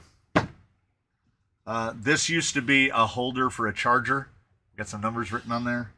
And then what I do is I set it like this, and I take links and I put them on like that. Now those are way too long for what I need. I need something around an 80. Holy crap. He grabbed one. He grabbed one that fast. Don't listen, universe. Don't act like you're going to go soft on me. There's an 85. I look for 85s all the time. I actually just found one. Just chuck long run ends on both sides of the front links. Then I would have to take those screws out. 85, 90. This is why I'm going to continue to complain to myself about needing to do something about the suspension link situation until I actually do something about it, because okay, well, I've definitely got, my eye is definitely tuned to, also that would add way too much. If I put the long ones here, it's going to push the front end out way too much, and then we're going to be at like 320. Because no change shrank us by 7 millimeters. Adding 10 is going to grow us by like 15.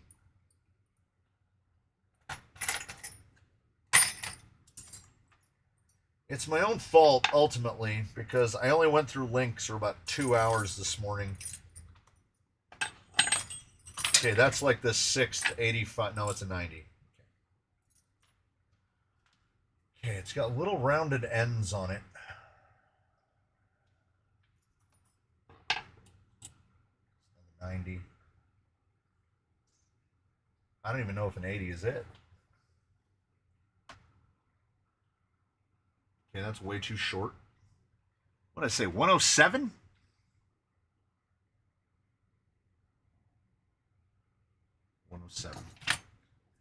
On the flat, 70. That's what my problem is.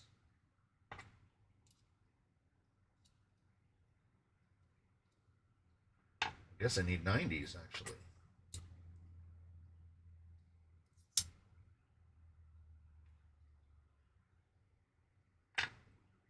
Need 90s. No. No.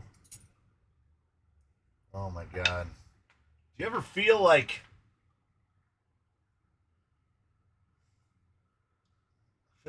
I'm in a video game? I feel like I've done all of this 5 times already for this one. I apparently use the same exact length links. 10 millimeters too long. These are the stock front lowers. It wouldn't let me post boobs. Lame.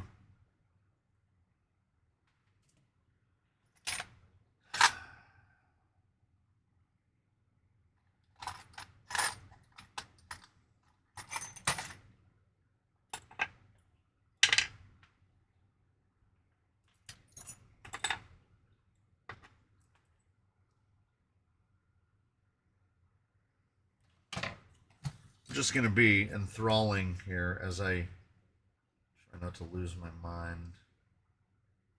Okay, that's like 13 millimeters longer. So I don't need a 90.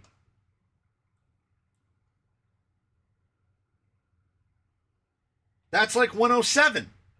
Oh. Got it. No, I'm catching up. I'm catching up. We're going to be okay. If I don't sound convincing, it's because I'm not convinced.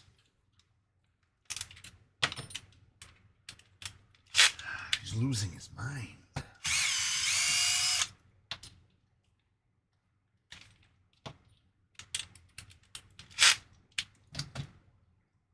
I knew it. I knew it, and then worse, I acknowledged it. I was like, how far we get into this is going to be determined by the damn links. And boy, do the links hear that.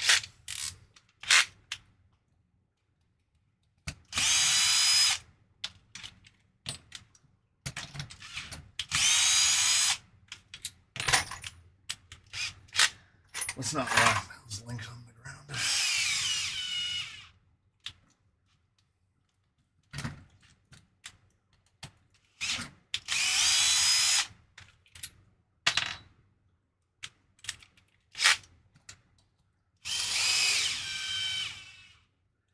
So as someone asked, senility is not out of the question. Something's going on.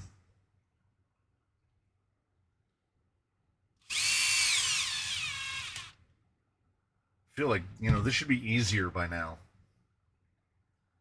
Then I remember, keeps telling himself, don't build the same thing twice.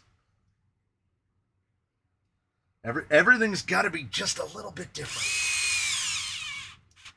Otherwise, how will we know what the ultimate, what is the ultimate expression? How will we know? Just going to keep building different things until we've built everything. Every conceivable permutation into infinity.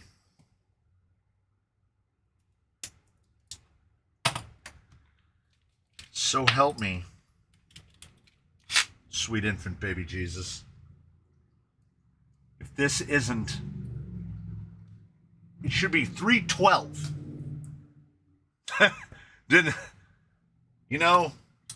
I fully support spending $1.99 to say boobs.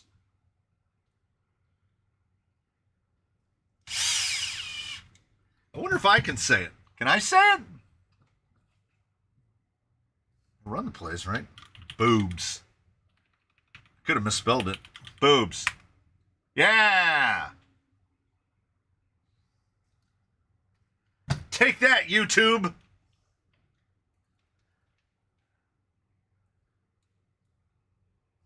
Don't build the same thing twice, so he builds 3. Oh, yeah. And no, I want you to think about it.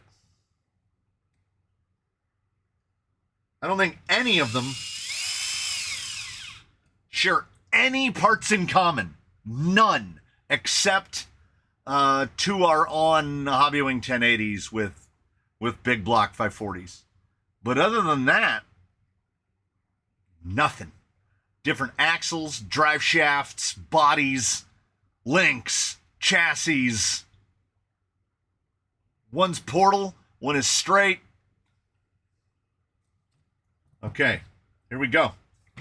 Now I might just start cackling like a madman if this doesn't come out. Okay, make sure that's turned right. Get that positioned.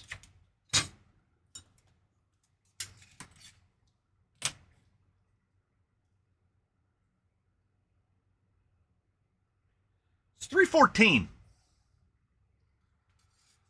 So it has to be, it's the power of the triangle, right?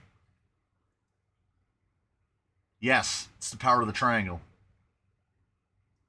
As we're adding length, I'm thinking of it linearly, as if they're going straight forward, but they're going diagonally. So the length ain't lengthening. I could have just, I mean, you want the easiest ever explanation? And this is to clarify it for me.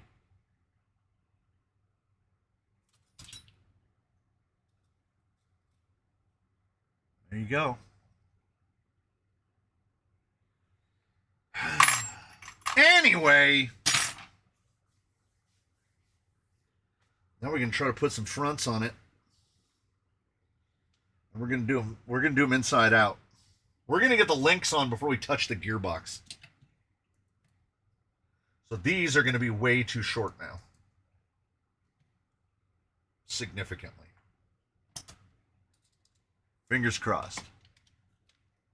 It's about time to whip up an official Link Olympics logo. Oh my gosh. Somebody get ChatGPT on it immediately. We need the Crawler Canyon certified Link Olympics logo.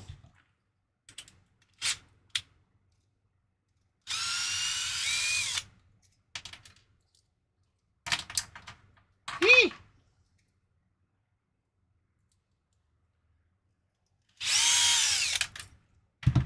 It's, you know what it's going to be? It's going to be great.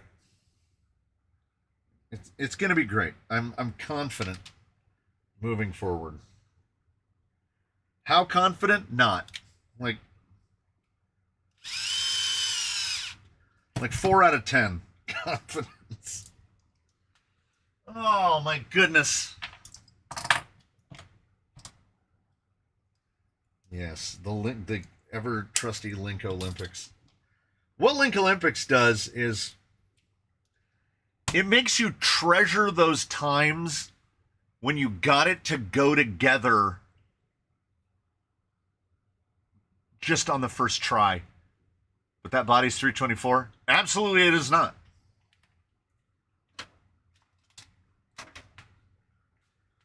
You just made me do the thing like a dog where they turn around a couple times.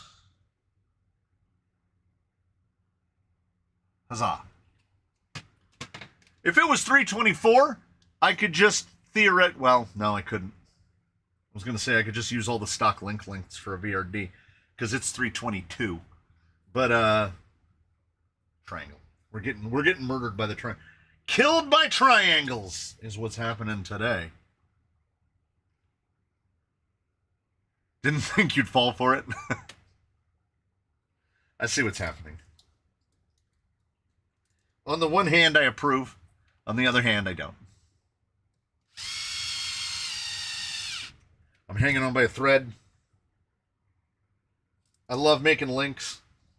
Love it. To quote that one guy in that one song, I just can't get enough. Just can't get enough. Just can't get enough.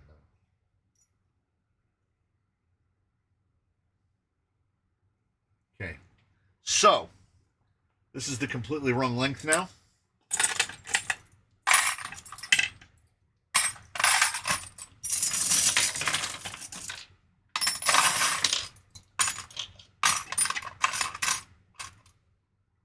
going to use that for? All right. Give me a ruler. Geometry once again. And these are basically straight.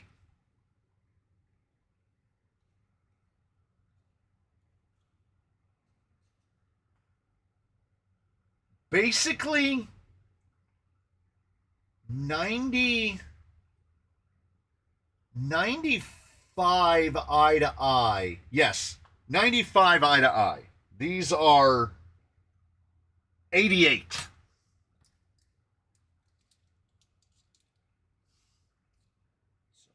I can't pick up 7.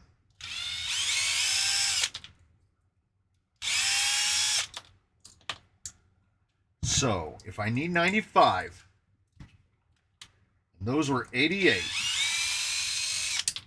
with mixed rod ends, what does that mean about the state of my mental integrity? Losing his mind. I need 60 on the flat.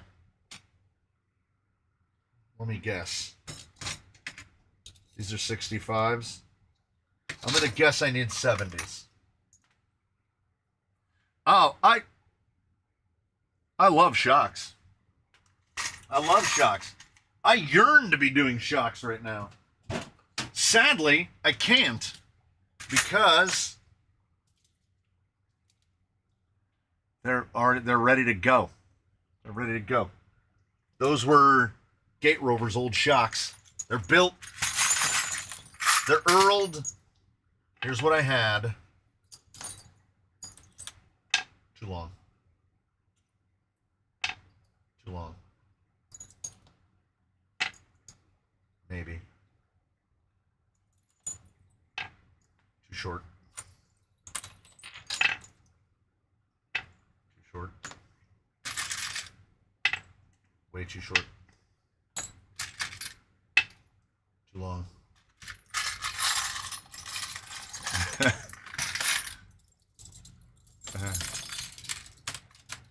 I just can't get enough of that song in my head. I just can't get enough. Just can't get enough. And now, because you said out of my head, all I can think of is, I can't get you out of my head. Your loving is all I think about. Thank you for that. We're just going to stack. I don't think I've... That's it. Is that it? That's it. Okay. That's a Mias. It's got the little shoulder on it.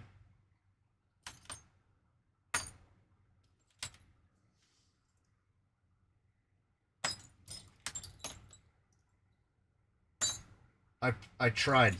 I tried. You know, I tried to prevent this.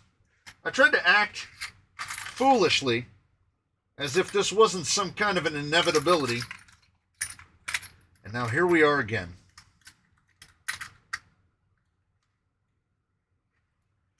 Been around the world, aye. My brain is taxed right now.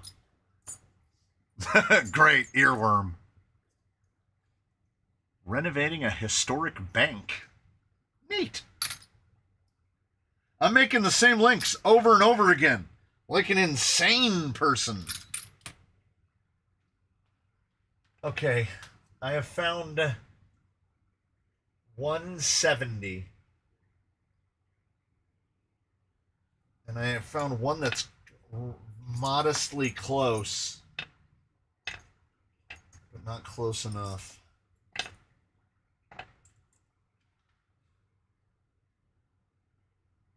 Okay, I need one of these guys at the end. What the hell is this? It's a 70. 50 on the flat. That's the problem.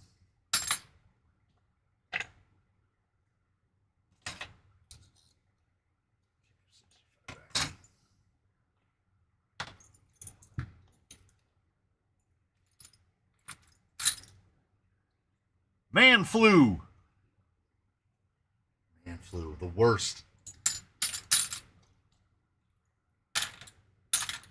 I'm going to have to go to the drawer. I'm going to have to go to the bin. I have apparently one 70mm link.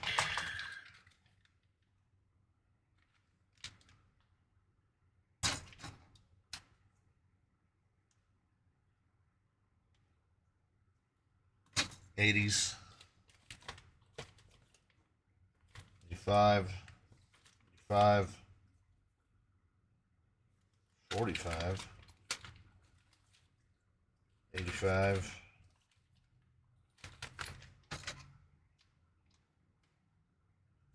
65s. Can you imagine that? I don't have any of those.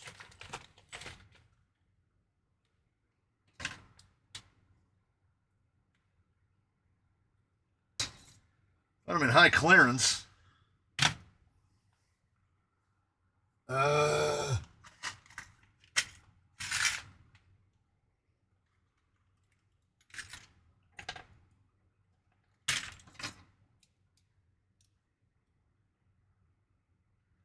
75.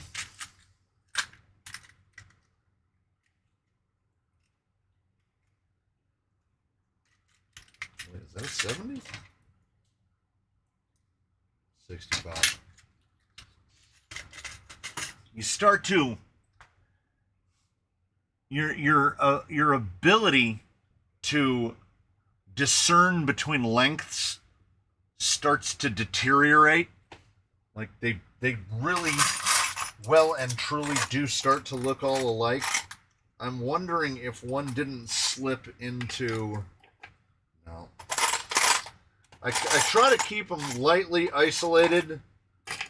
I don't want anything over like an 80 in this drawer. I thought one might have gotten loose. But nay, 85, that's over an 80. He goes in there.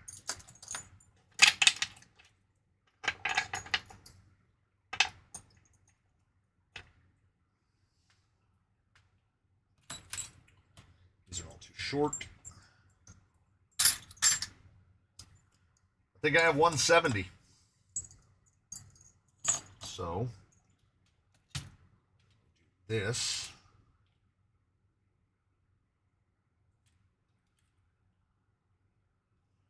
If we run one JADO end, I'm losing it. Absolutely losing it.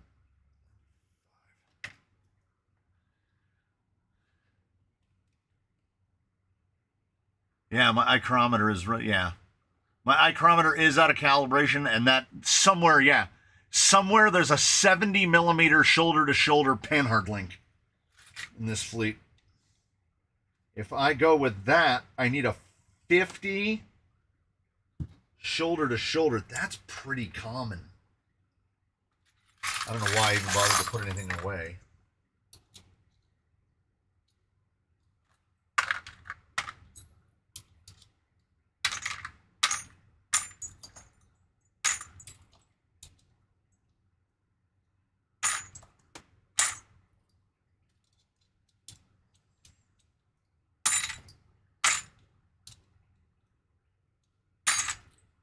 Boy, I got some weird ones. Like 53mm shoulder to shoulder. That's a 65. Like, I don't think this one has a partner.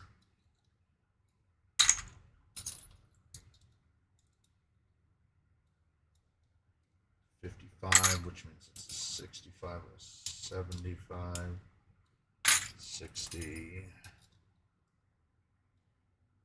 Okay, that is the right length.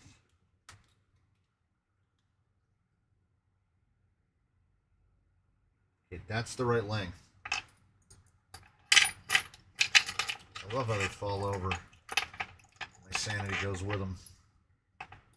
That guy right there. I found one.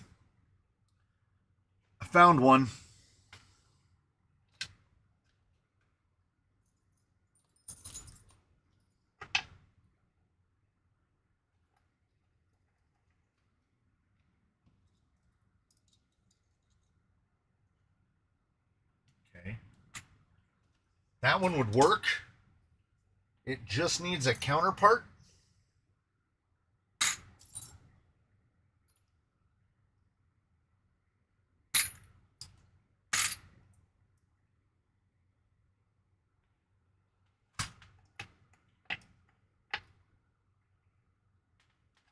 It's like, I swear, no two of those are alike.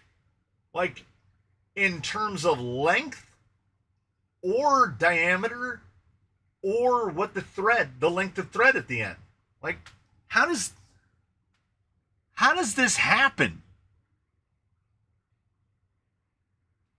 Yeah, it says, well, it's dropping real fast. I get it. I'm borderline unwatchable at times. We were at 136. We're down to like 119.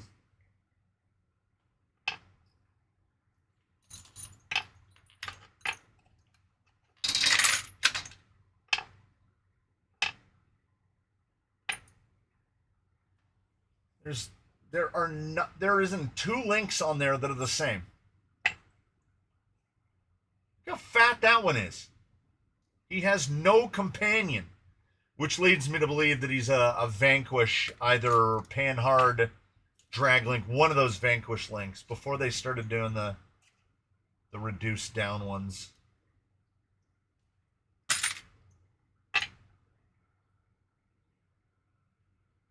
All I need, just close. No. Because I'm not particularly looking at the tips of where the threads are. I'm looking at where the actual shoulders are landing. None of them are the same. Not one.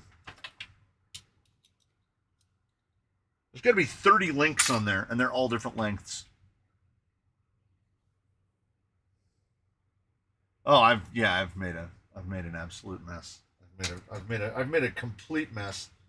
Worse than that, I've made a series of interwoven errors.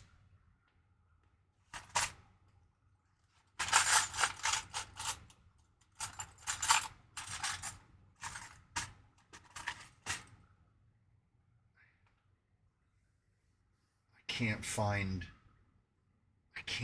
any. I can't find them. I've tried different rod ends. Need to be at a 95.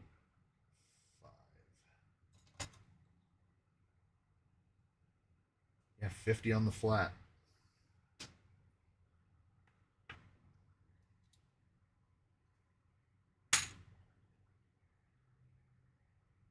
I have a respectable amount of links.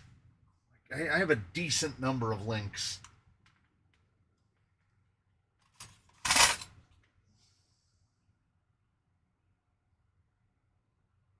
That stupid one. This little skinny one right here is the link. It has to be like a drag link from something.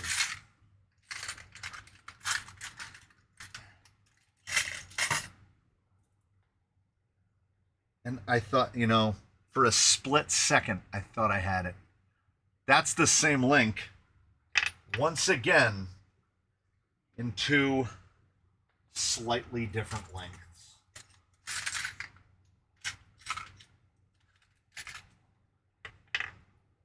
Okay, hold on. Hold the phone. Okay. I don't know what those are from.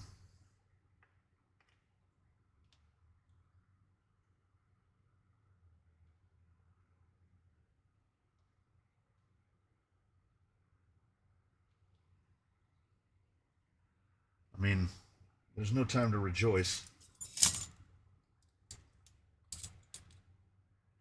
His baseline's rear, shock towers fronts. Oh, yeah. I meant to look at that for you. You're going to take my mind off this for a moment, which will be absolutely great. All right, here's our boy. There they are. So I don't think... don't think I did anything different. Yeah, it's just got 2 front shock towers. Is this one of those moments where the parts bin is so deep it's frustrating? It's either too deep or not deep enough.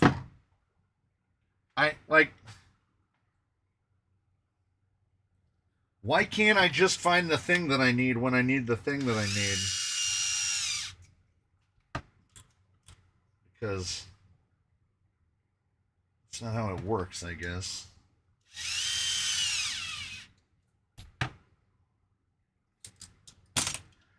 Please tell me it's like in the 95 area. Okay, fully synced down, it's 93. That is well close enough.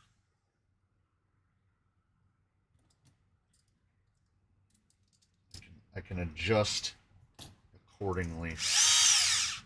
The only reason it gets as bad as it does is I try to start in that center hole. Back, y'all, with a question. What do you got? Tell me what you got. I will do my best. Anything to take my mind off of this. I'm ignoring the fact that the rear uppers are going to be the completely wrong length.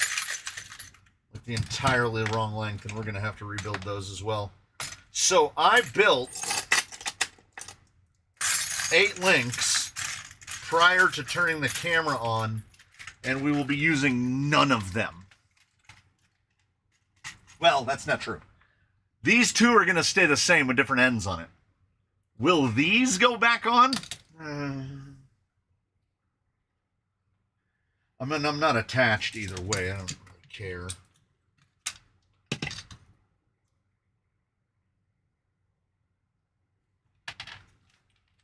If they've got to be changed, they got to be changed. And the hopeful takeaway is that you only have to do it once. Has it got to the point where it would have just been quicker to make the links on the lathe yet? No, not yet. No, not yet. Also, if I'd made the links on the lathe, I would have made the lowers for the front the completely wrong length. The link not without the little stumpy aerial tube. Sometimes I feel like it needs it. It's got to have that little guy on there. You know he's not doing anything. Most of the time there isn't even an antenna inside the tube. But like it has to be there. I have 3 or 4 of them that have that little antenna on there. It's not going. It's not connected. There's no internet on that tube.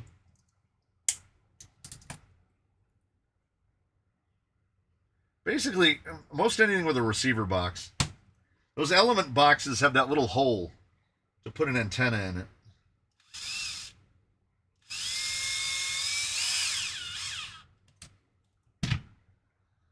We're not out of the woods. We're not out of the woods. We can see the light, but we're not out of the woods yet. It was very bright out of the corner of my eye. Do you like the part where I built one wheel and then just moved on? Does Sheila have any extras attached yet? Nothing. Nothing. She's got a toolbox on her roof. That's it. I haven't even, her fenders are still right on the bench behind me. You have an FJ40 now. You know. Once I assembled her after paint, getting up the gumption to take that thing apart to put parts in is not... I don't have it. I don't have it. Jeez, 2 o'clock. I'll be lucky. I see value of a high-performing shock on a Baja runner, but on slow crawling, how do you justify the cost of an expensive shock that's moving at such a controlled speed? Because, well, I mean, I do and I don't. On the one hand, along with the cost of a more expensive shock, generally comes more oil inside the shock not leaking out. Generally, all other factors being equal, a better shock will leak less.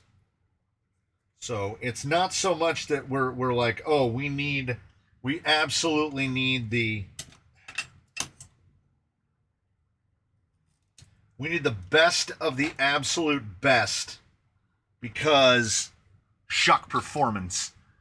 If there were cheap shocks, and there are, I mean, they're right here.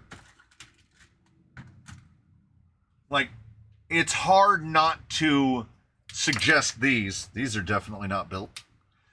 Because if you throw some better springs on them, if you need them, you replace the seals and the pistons. It's a knockoff of a big bore. The thing is, a lot of people aren't going to want to put that amount of work into it. So you can just buy Traxxas big bores. Anything above, let's be fair, anything above about right around the neighborhood of $50 for a full set is just buying it because you want to. Not going to really give you anything else. Dravtecs are fantastic. They're smooth. They are just an evolution of the Traxxas big bore. I have quite a few sets of them. I love a Traxxas GTS. I love an Element Factory Team. There's a lot of shocks I like, and I buy a lot of these shocks because I like them, not specifically because I need them. I believe that we're not out of the woods. I believe what we've got is we've got a rod length situation where it's putting the lock nut in a spot where I can't get the lock nut tightened down. So we might end up having to build that link again. I can't get in there.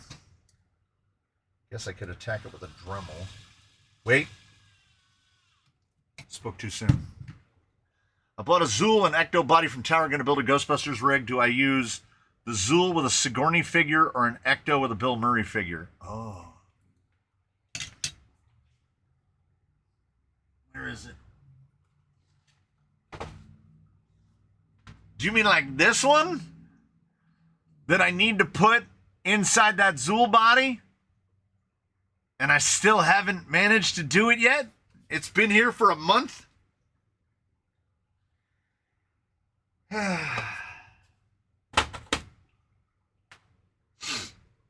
Someday. Well, what exactly is the one ingredient that makes an excellent shock excellent and the rest of them crap? Tolerance is probably number one. Building the shock correctly from the start. Designing the shock to be built correctly. I don't think there's really a shock out there on the market that has progressed appreciably. Now what? Now what? Why are those two links completely different lengths?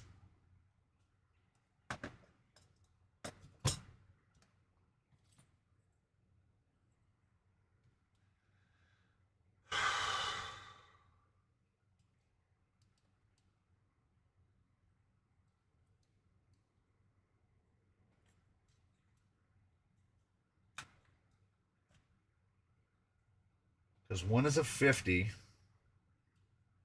The other's like a 53. Which means that I had a 50-50 chance of grabbing the correct link, which is this one, and then I didn't.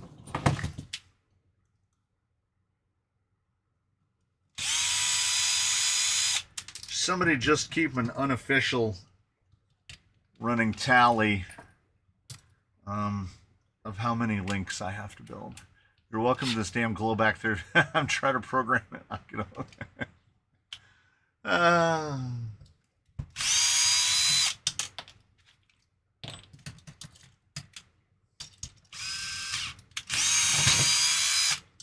There's an episode coming up on the channel. I think it's scheduled for maybe Monday, maybe Tuesday. It's coming up next week. Let me put it to you this way. In that episode, 45 minutes of work took 4 hours. And I've just come out here and I've gotten onto the same exact boat. I'm on the same exact boat again. Because I feel like, and now that link is going to be attached in the wrong spot. Yep. I feel like this is the definition of an insanity. I'm literally doing the same thing over and over again to the same result. And it's one of those things. It's not the chassis.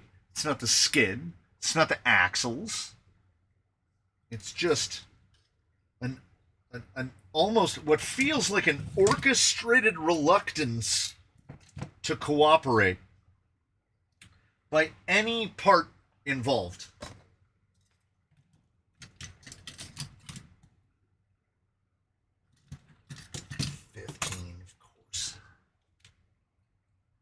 Yeah, a bunch of them.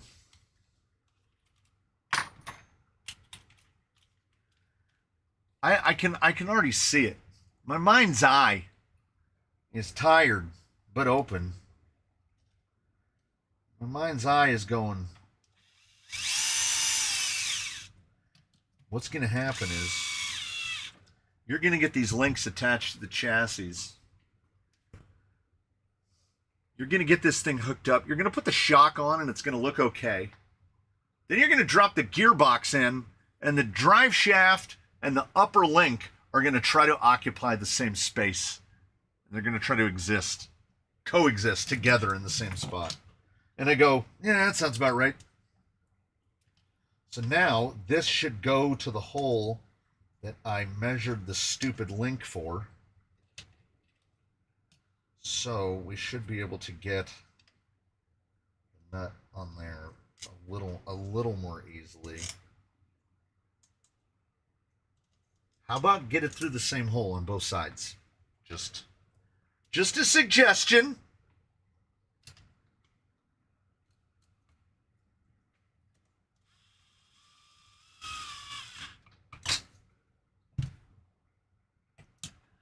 We're 100% in the Twilight Zone. Hey, are there any YouTubers we need to talk bad about?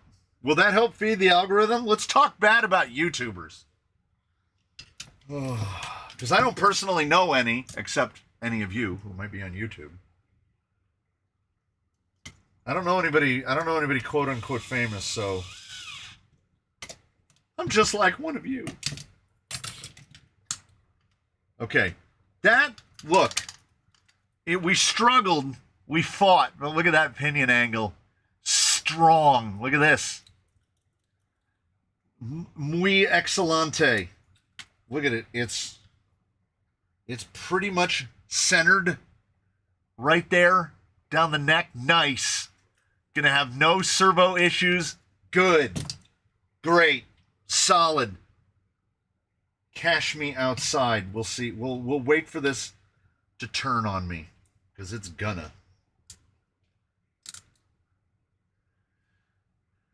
Do you have any idea what to do with it? I'm done with anything to do with an outrunner.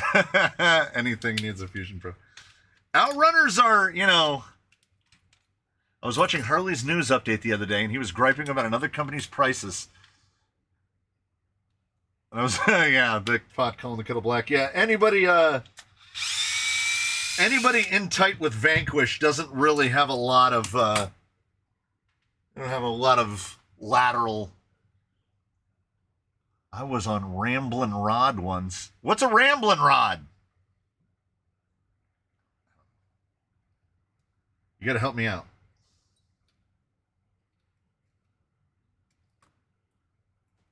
Here's what we're going to do. We're going to assume. We're going to assume that this is going to work. Because the rear, why do we put the front together first? Because the front fights. I've given up on SBG. If the dude doesn't like 24th scales, quit giving them good reviews. Just don't review them. I wouldn't suggest you talk bad about anything with the word YouTube in any of its YouTube creator info. You get shadow banned like I did. YouTube is awesome. Everything about YouTube is awesome. I love the people of YouTube. I love YouTube. YouTube is the best. Please don't shadow ban me, YouTube. I'm just doing what I do, you know. I'm just trying to keep it together. I'm struggling, but I'm trying to keep it together.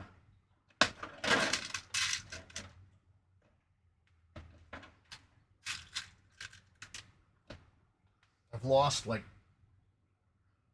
4 hollow balls since I started.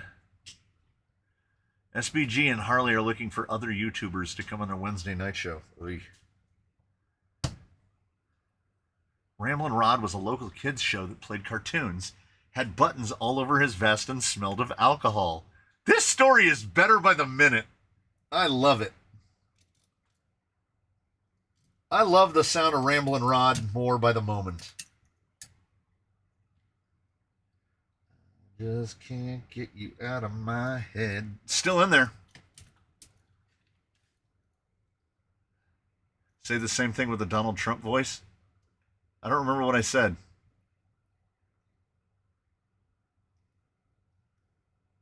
You don't have to worry about getting shadow banned. They'll just use the algorithm to make your stuff unviewable to the masses. Well, they already did that. I'm already there. Then I'm already shadow banned.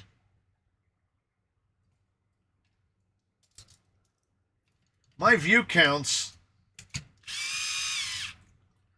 during the summer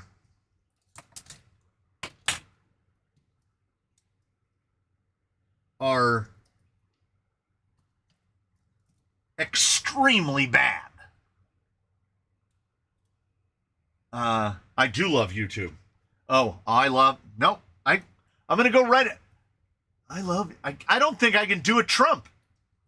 I fall right into somebody doing an impression of, I'm doing an impression of somebody doing an impression of John F. Kennedy. I love YouTube. I don't know if I have a Trump. I think I've rattled out of my mouth once or twice. Vanquishing the people involved with their business product are all kind of full of themselves. You know. I say this as from the perspective of someone that basically owned a business, owned and or operated or ran a business for a quarter of a century, 25 years probably at least, before I finally got tired of it. And here's the thing. The number one job of a business is keeping the lights on, right? You got to stay in business to be a business. What lengths you go to maintain that is the difference. Like, on the one hand, I don't think corporations are people. On the other hand,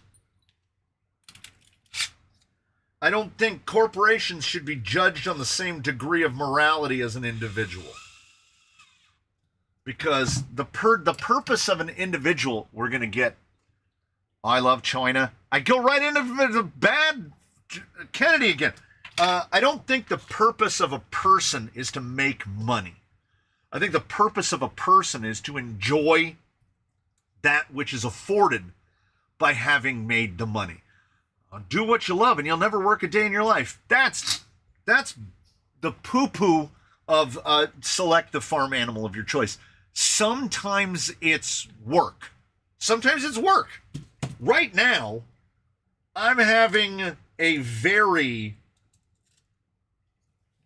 son of a bitch.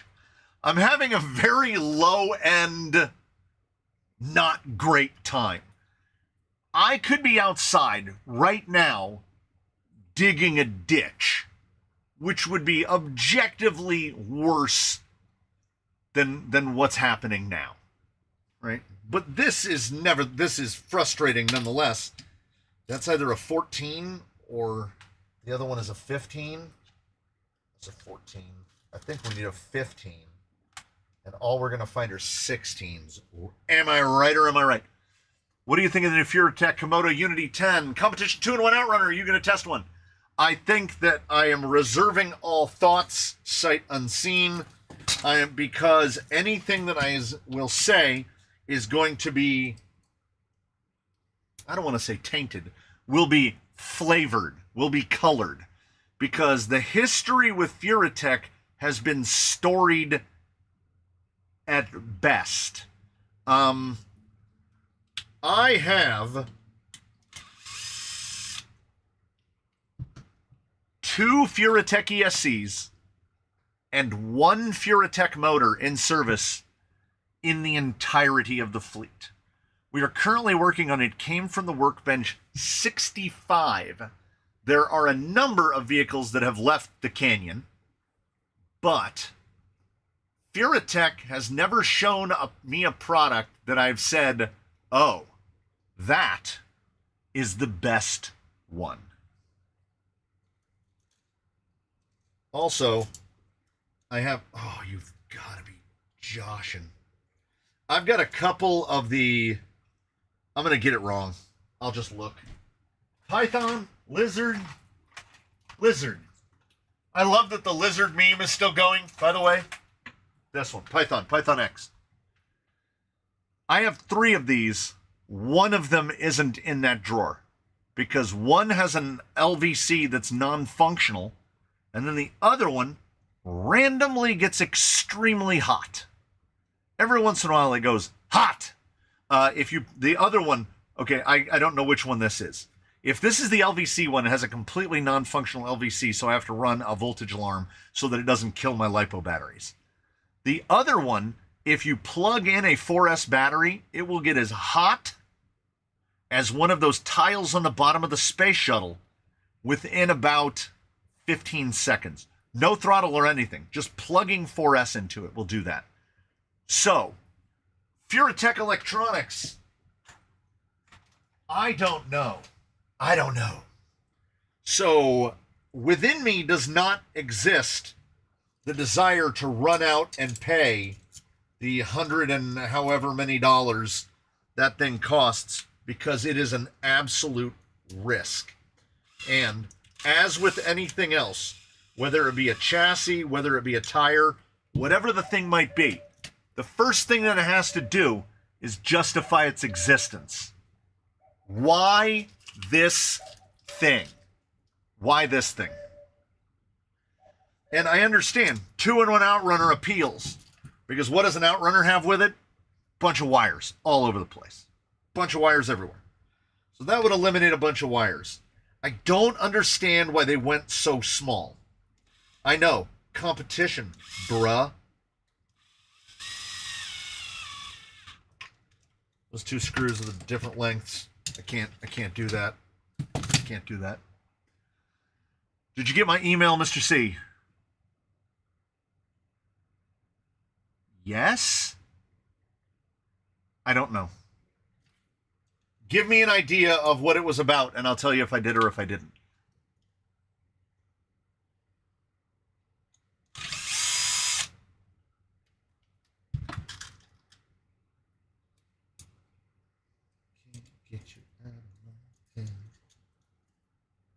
Did it get as hot as a really brush?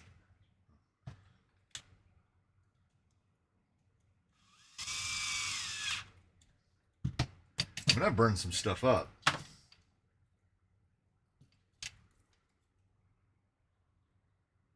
Well, we got there. We got there. I put the old Furatech ESC motor combo on a rig I sold to get rid of it. That's what I do to SAD shocks. Did it get as hot as the Reedy? Oh, or the old Novak? The Novak goat that I zombied? Now, you know what? We're coming out the other side. Oh, it was a picture of my bench. Oh, didn't know. I have not seen it. Everything is cool when you're part of a team. Everything is awesome when you live in a dream. Everything is awesome. Everything is cool when you're part of a team. It's not always awesome, though. I mean, it's a good message for children. I'm not gonna deny that. Or is it?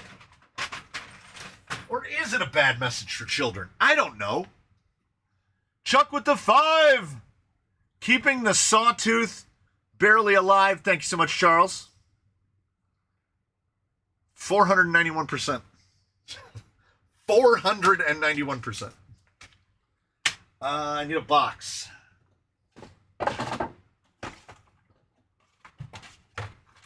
You know what else I need? I need to take a step back for a second. I need to push this. Okay, wait.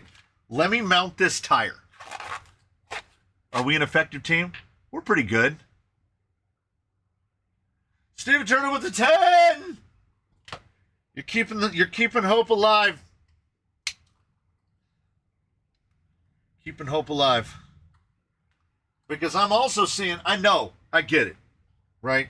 I've told people before, if you are enduring a financial hardship of any degree, do not feel any obligation to keep sending money to this place. You don't, it's not required. I will not think less of you. At the same time, so many memberships getting canceled. So many. Like 10 a month. And that is not counting the gifteds. The gifteds expire at a rate of about 95%. If there's 100 gifted, 5 of them hold on for a couple extra months. But like in terms of members that have been members for a while, I lose about 10 a month. Which means that, you know, if you expand time out over a long enough time frame, I can't replenish as fast as they're depleting. I am below the replacement rate. So what holds me above the replacement rate is where you are right now. Oh, Element Blowout used up my fund money. I get it. I get it. Mine doesn't exist yet because it's on buyer credit. It won't exist until, March? I think I'll have to have that paid off by March of 2026. I see the bench where the camera is, so I only imagine what's behind you. Yeah. It's not terrible. It gives us an excuse to turn on camera 3. Oh, it's pretty bad. Yeah, it's pretty bad. It's not great. Yeah, it's a mess. It's a mess. What would we expect? Would you do a comparison on the Unity 2-in-1 if I send you one to test compared to the Hobby-Wing Fusions? Yeah, 100%. Yeah. Oh, the answer back.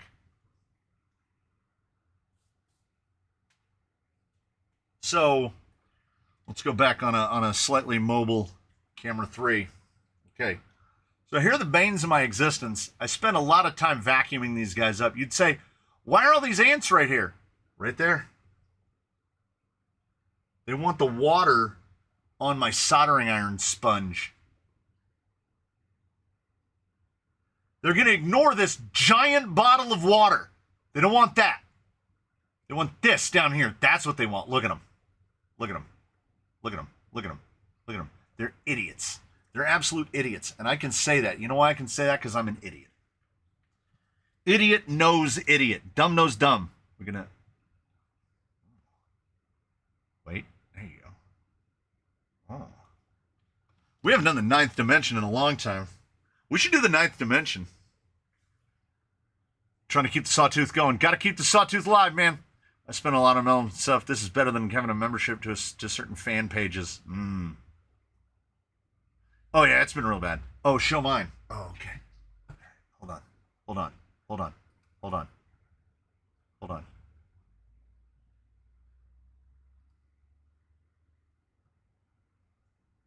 Downloading.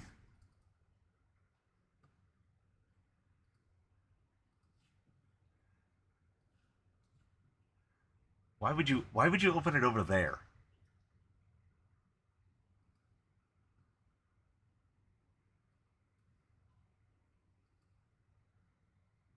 Okay. It's not that bad. I've had it like that's fairly typical. right? Like that's not terrible. I've seen much worse here. I scored a 3D print job that's paying $180 so I can get a motor and leafs for my FG40. Oh, nice, nice. You need to apply Amdro around the building and the cracks in the shed. Doesn't work. I'll tell you why. Amdro, oh my God. What is happening? They did the old bring everybody. That's more than I've seen all day. Idiots. Again, forget that bottle of water. We're going for way like a sponge. Amdro works, but if you were familiar with this building, the building has a 70-foot tall pine tree whose trunk is about 20 feet that way. Some of the branches come down near the roof. Immediately on the other side of the building is a white sapote tree, and it touches the building. If a tree touches the building, you'll never stop them. There's even more. There's even more. Every time I turn my head, there's even more. There's plenty of things that will get them. It just, okay, speaking of, I just remembered where they are. So I've had excellent fortune with these guys, Taros. We've gone through half the box. I'm going to put one down right where these idiots are. Right next to the IMARs.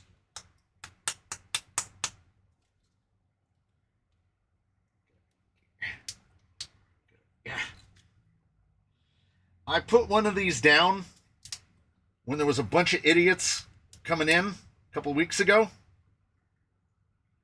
They ate all of that liquid in 6 hours. So we're going to slide this in right here. Okay. So here's what we've done. I'll update you potentially never. So what we've done is we've slapped that guy down right there. I'll update you. Oh, there's already one guy that's already discovered it. Look at him. Look at him. He's like, what is that? Oh, he's going in. He's going in. Okay. Within 30 minutes, all of those ants will have forgotten that sponge, and they'll be going into that taro. And they'll empty that whole thing out in 6 hours, and it'll put a dent in them for 4 or 5 days. And then they'll be back. Oh, trust me. What do you want to know about Argentine ants? I can tell you everything. Maybe if you add a bit of dish soap, that might actually work. At least you don't have the red ants coming in. That is true. Oh, almost missed a real question. Is there a way I can make one of the toggles in the RC6GS run both locking servos in a TRX4? Maybe a splitter to one channel, or I'm going to have to lock the rear. I have the 2-speed gearbox too. Well, is there a way to mix that channel? Honestly, I don't know. I don't know what wizardry Traxxas does, because I've always put one on one toggle and one on the other. But that way I can set the endpoints more accurately. Though I guess with those big servo savers on there, you could probably get away with it. You could probably just running a Y splitter and running both servos off of the same thing, hoping that they both pull the same direction. I guess you could flip one around if you had to. So I would say conditionally, yes. Have I ever done it? No.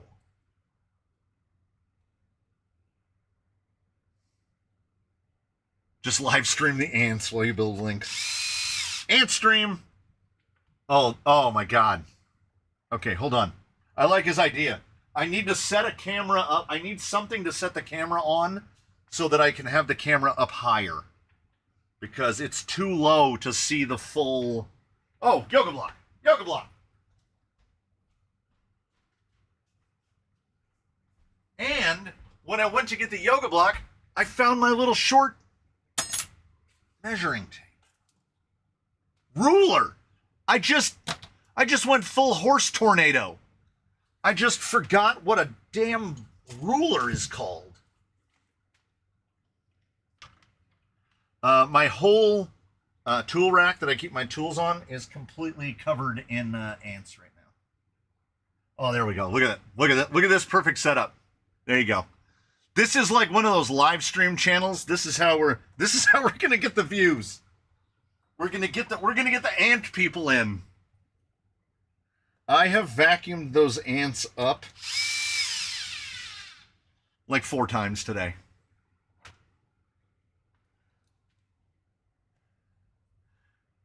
Someone created a Link Olympics sign. It's in Discord and general chat. That's awesome. I have to use the knob to change 1 gear to 2 gear. The knob? What? Okay, Crawler Life. I'm going to need more specifics on this. When I will configure a TRX4, if I configure a TRX4 on an RC6, I have cruise control. Oh, hold on. I'm gonna need to bring you out of the ant channel for a moment. We return to our regularly scheduled programming. If I'm gonna put an RC6 like this, so cruise control, adjustment for cruise control, 2-speed, front locker, front locker, rear locker. That's how I do a TRX6. Is there something else involved on Crawler Life setup? That, like, why are you doing your 2-speed from this knob? 2-speed here, cruise control here.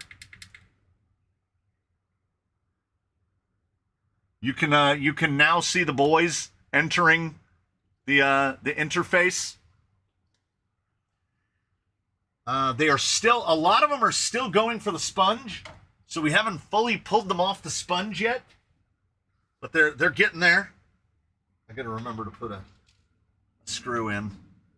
There's so many. This is definitely, Taro's milkshake definitely brings all the boys to the yard. Ooh, hold on. How do I configure that?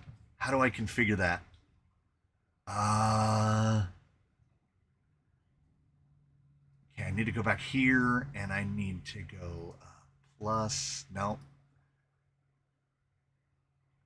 I know there's a way to do pip. I know there's a way to drag that camera onto this camera, but I don't remember. I don't remember what it is. They're starting to get into it. Look at those little idiots. Yeah, I would love to just have that down here. Borax and sugar, he says. All right. I think I have borax. Can't watch that. Oh, no. Neil Daniels, it's so much better. When I told my wife how baits like taro work, they eat it, and it gets inside them, and it inhibits their ability to absorb water. So it basically desiccates them to death. Because what they do is they take it back to the nest, and then all of the other ants eat it, and then it desiccates them to death as well. So she was like, "Oh, why would you tell me that?" And I was like, I could kill 1 billion ants, with a B. I could kill 1 billion ants, and it wouldn't put a dent in the ants that live in this yard. As I said, they're unstoppable. Argentine ants are unstoppable. Any other insect colony operates, it's a matriarchy. They have a queen. Argentine ants can have a queen for every something like 5,000 or 10,000 individuals, and it won't be uncommon for an individual colony to have several million ants. So that colony might have 2,000 queens in it, birthing more ants. They are unstoppable. This yard alone would have billions of Argentine ants. And, as I have pointed out before, everything has a silver lining.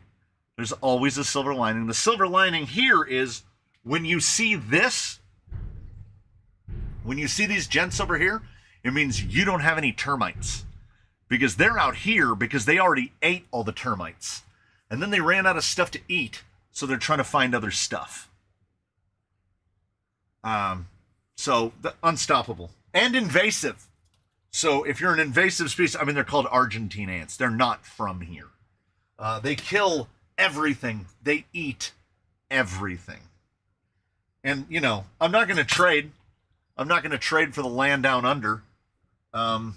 Australians have got toads and kangaroos and, God, you know, what do they call it? Spider season? Get the hell out of here with that. I'll take the ants. The ants are just fine. Hot take, the only bread better than zucchini bread is banana bread. That is a really hot take. Now, are we talking breads that have some sort of, like, a named item in them? Like, it has to have an additive, not just, like, bread? Because, I mean, like, fresh baked bread is just good. It doesn't even matter what kind it is. But banana bread is definitely a treat type of thing. Because I couldn't eat banana bread every day. I've never tried, but I don't think that I could.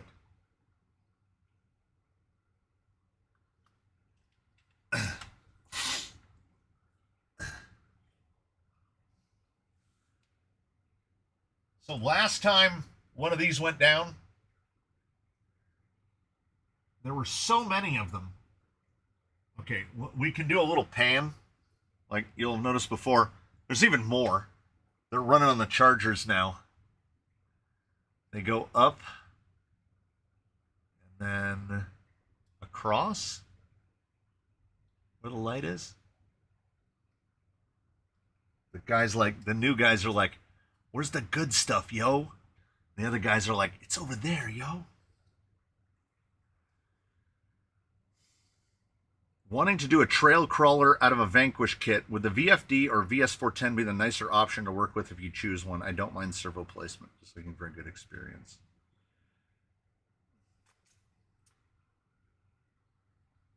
If you meant VRD in place of the VFD, or is that what they're calling it? Because we're in the builder's kits. Is it called the VFD builder's kit, or is it called, I thought it was called the VRD builder's kit. If it's between those two, a VS410 would be a better option.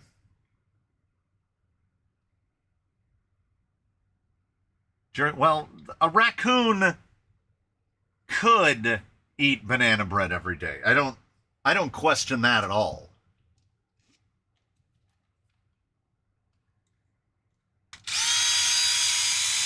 Ever gotten ants in your microwave? I have. They crawled in the vent on the back of the microwave because there was a little splotch of something that had like fallen off of something that was being cooked in the microwave. And they were just infesting the inside of the microwave. We have an ant issue here in the desert. So you do what any person would do in that situation, which is turn on the microwave. Ants don't care. They just run around inside the microwave. They don't even care. They just wonder why the floor is now moving.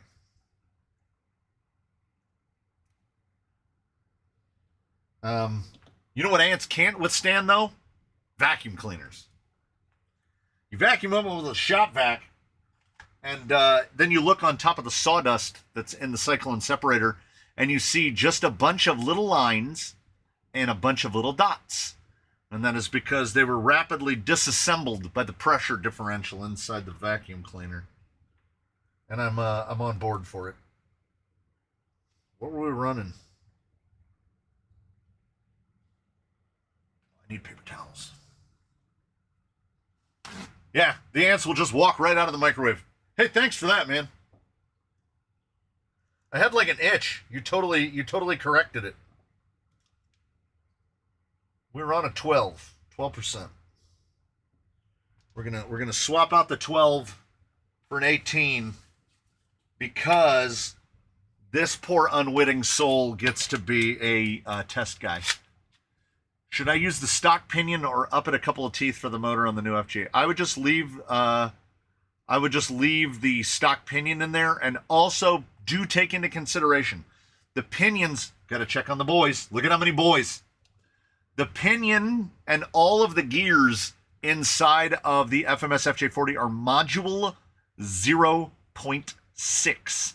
Under no circumstance should you try to put 48 pitch gears in there. They are mod 06, which is very close to 48 pitch, but absolutely not the same thing. So that's why I just stick to it. I do have some other mod 06 gears, but in general, I just leave it. Ants in the microwave don't pop. They absolutely do not. They wander around as if nothing is happening. I got to make sure I take off the 54 and not the 52. Okay, it's this one. I'm trying not to get too greased up.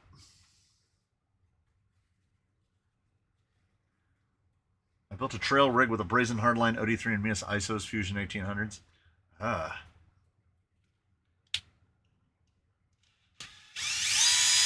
I mean, technically, you know, there's no actual real requirement of a trailing vehicle other than you take it out and drive it on a trail. But for me,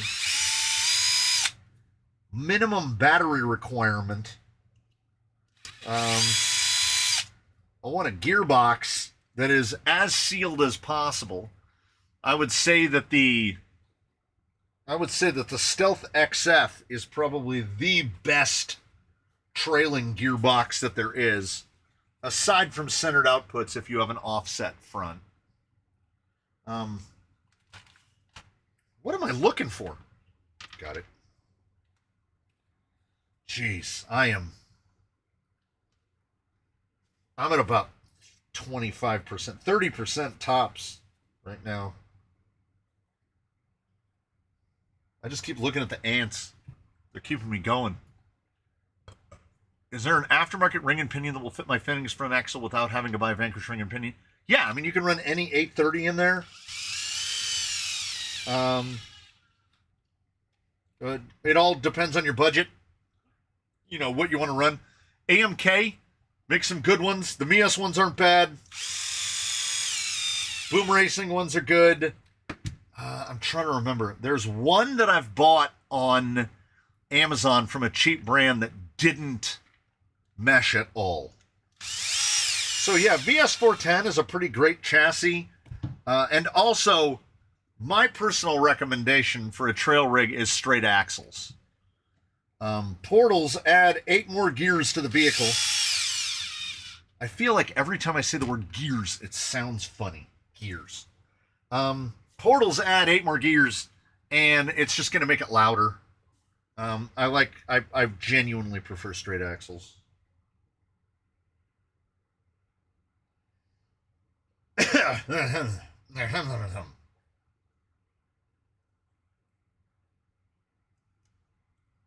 That wasn't so bad. It's not so bad. My tea's gone cold, I'm wondering why. Get out of bed at all. I tried to get less greasy than that.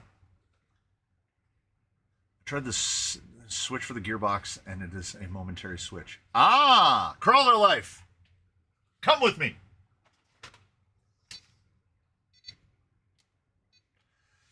Go into here, we go into aux ch, right? And channel 6 is null, so we can adjust that. So if we go to, we'll go up to the beginning. That's switch, momentary, lock.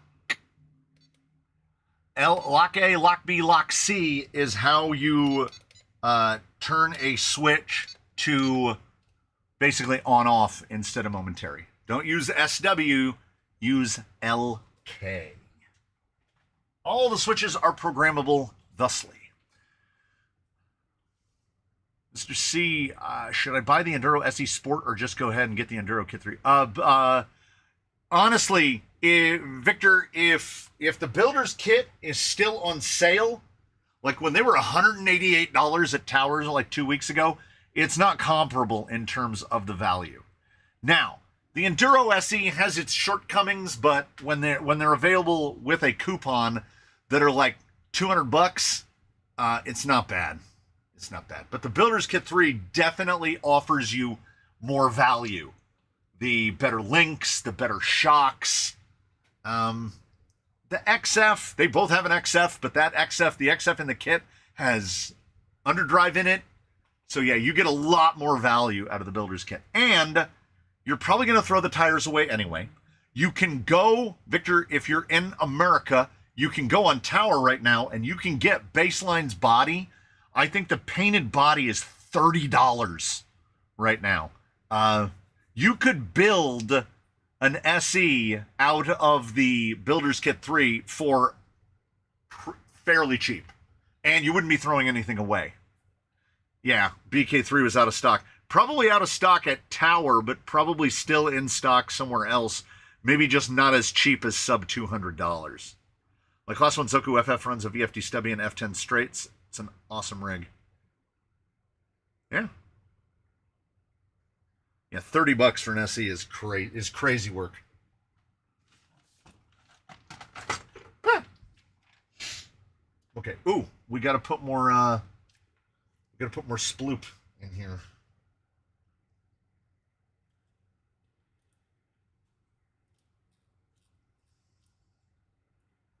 The problem with the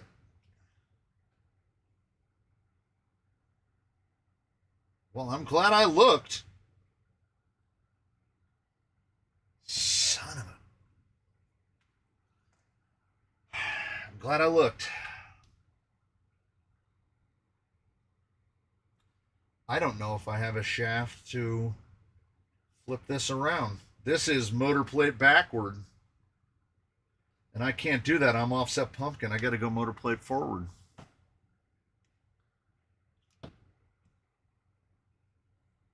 Oh, this is deeply unfortunate. I just put more grease in it. Let's check on the boys. They're active. Definitely active.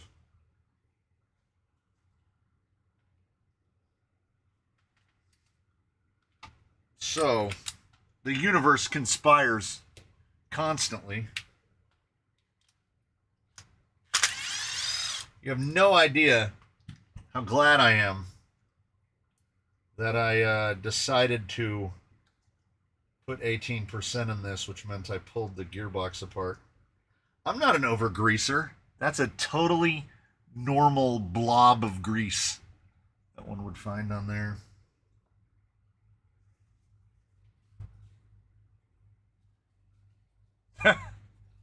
That's a bunch of ants.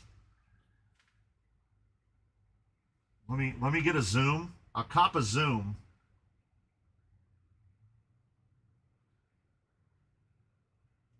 I'll get it centered up so you can watch that. Like, look how fast these dudes all get in the pool.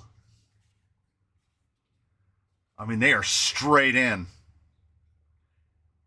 How do they... Oh, they kind of jump up. They kind of got to hop up on that little lip at the bottom. Yeah, they're dumb. You need to do Steve Irwin. Oh, look at it. We've got a couple of beauties. Oh, look at these beauties. I don't think I could do... I would do an even worse Attenborough than I do most of my other British accents. They're still hitting the water pretty hard. I don't know if the Taro will make that better or worse. Stealth X requires a shaft change in order to flip around. Yes, it does. I'm building a 10 Pro and I'm putting JCon 2.2 rock bumps on it after seeing the Geo. Oh, yeah. Man, a 10 Pro with 2.2 rock bumps on a non-capper width axle. That I want to see. I will grease the grease. I've got to dig my bin and see if I have a shaft. Thanks for the big advice with the Otzek Wizard guys. I met them and they told me so much about my wizard, and I'm thankful for finding your channel. I'm Black Mama on the Discord. All right, yeah, wizard, awesome. I wish they were a little more, I don't know, either business savvy or business forward or business something. Because they just announced on Facebook another pre-order and they still haven't even filled the other ones yet. We're going to find out right now, because we don't have any other choice. We're going to find out if the shaft from an XF fits in a... I think it will. It looks similar.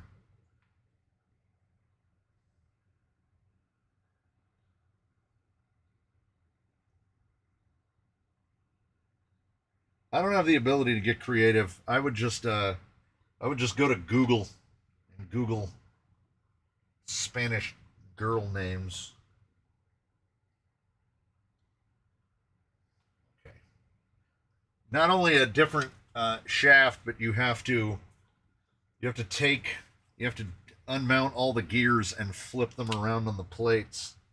I'm not 100% sure why they used 2 different thickness plates. I would have thought, well, man, it's questionable engineering. Could I do it better? I don't know. Could I have done it smaller, like make the box not as deep? I think that is ultimately possible, but we got what we got.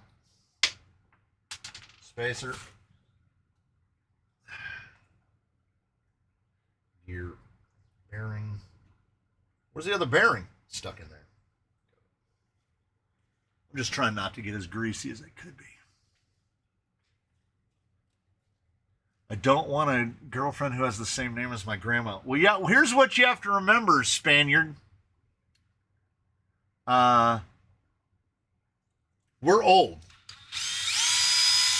I mean, across the demographic, we're all kind of aged. So when we think of Spanish girl names, we're going to think of names from the era of basically your grandmother.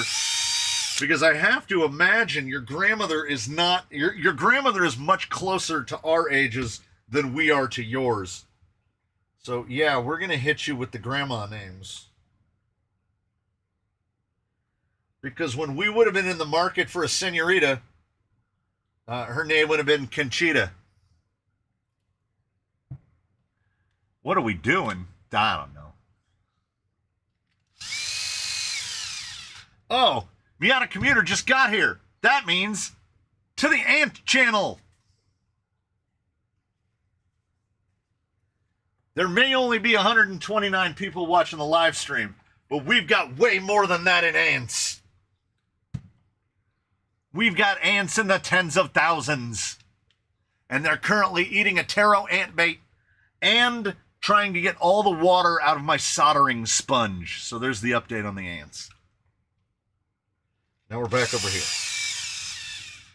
I am glad I didn't get all the grease onto this before, we're gonna riz up your nan, Hugo. An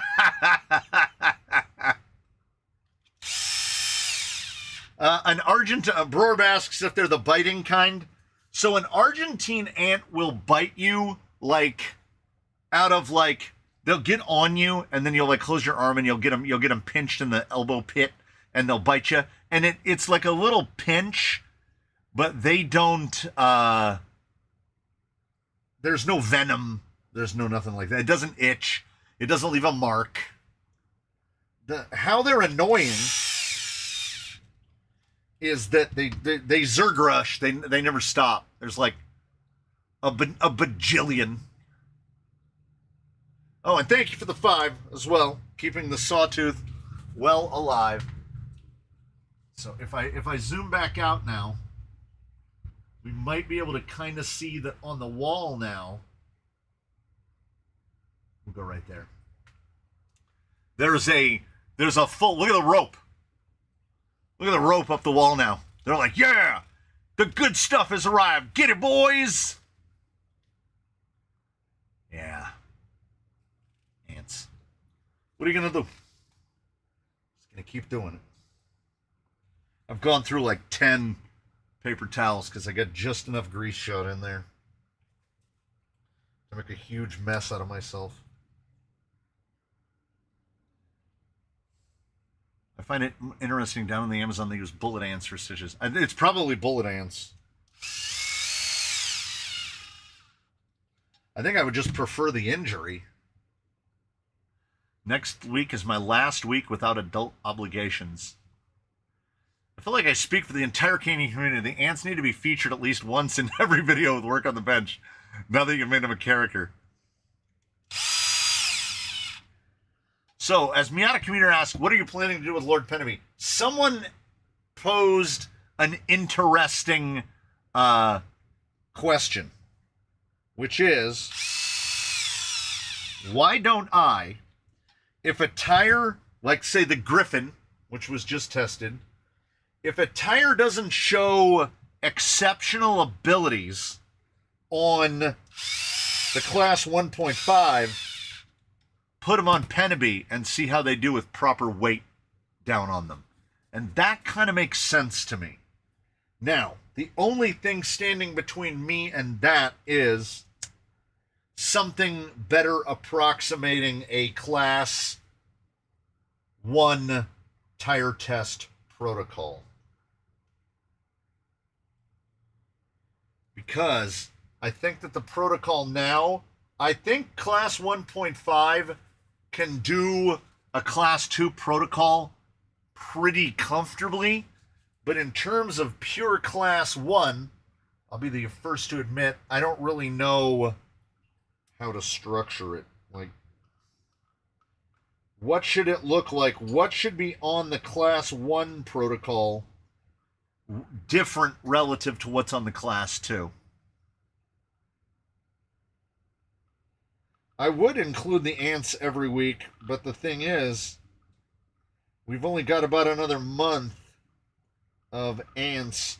Once the daytime high dips below a certain number, the ants just disappear.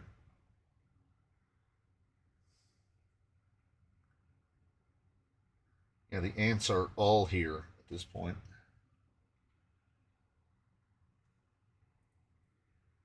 And they will empty that tarot out. Like if I come out here this evening, say 6 o'clock, class 1 needs wood, dry, and wet. Like what kind of wood? Let me know if you want to sell the Lord. I mean, there's a good bit of Miata Commuter's investment into the Lord. The Lord is expensive, and it does pain me that he does not get driven. It pains me more that from the outset he didn't particularly spark joy.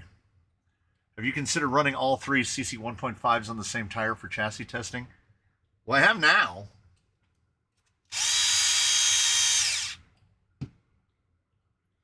They're pretty much all on J Concepts, aren't they?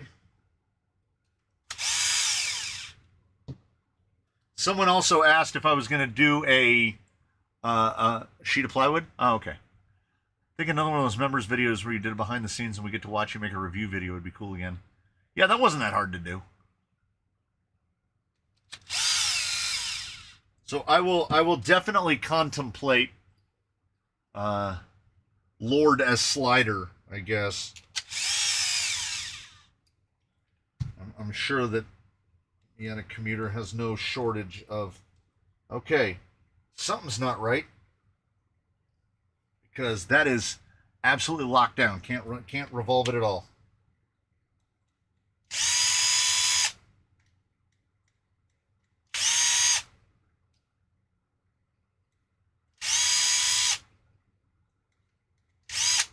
I'm not saying that this has turned into a thing. Yeah, just doesn't. It does not rotate. Is it 3 o'clock already? Oh my God, it is.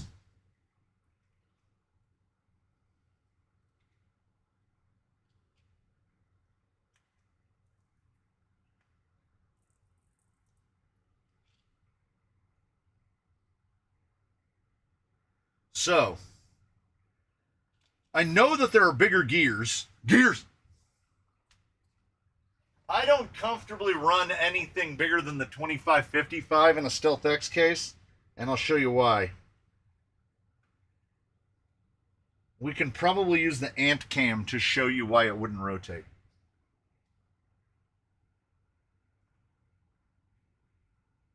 It's kind of a glare. Too much glare. Camera 2. As you may or may not know, the 2 screws come up through the bottom through both halves, so 4 screws total. And they are different lengths because you see this little gallery is longer than this one. Do you see that right there? Right in the little shine. Do you see that right there? At some point, too long of a screw was inserted to there, and it makes a little... Give me something to scrape. It makes that little bump. That little bump is big enough that the clearance around that 55 is basically zero clearance. That bump is high enough that it will go in between the gears and stop them. Now it looks like only one of them. Yeah, it's just that one. So,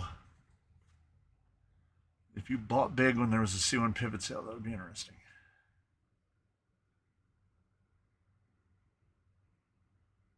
I was so happy you took the wife to run Mavericks. Why not make a CEC 1.5 but all the brass? Now see, Stephen Turner presents an interesting...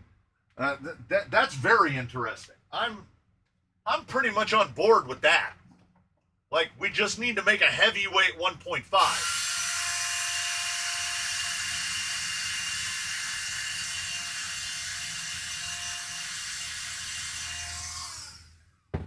And now, hopefully, I can use residual grease and luck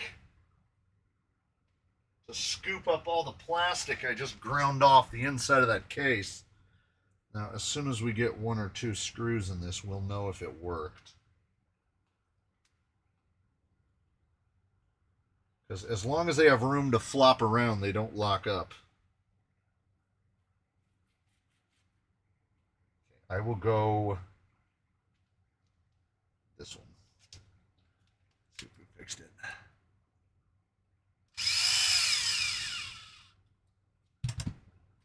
Yeah.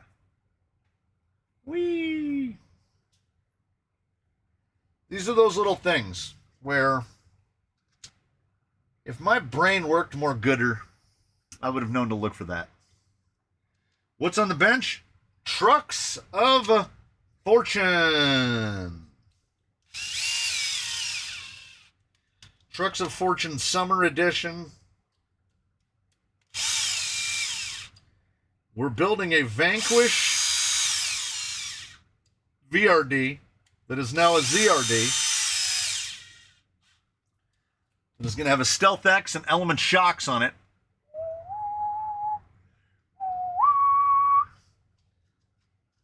It is always actually genuinely nice when something actually turns out to be the simplest possible thing. I didn't have slipper pads. I made these slipper pads my very own self. I made them right here by hand out of some nylon. Will they work? I don't know. Did I make them for $0? Yes.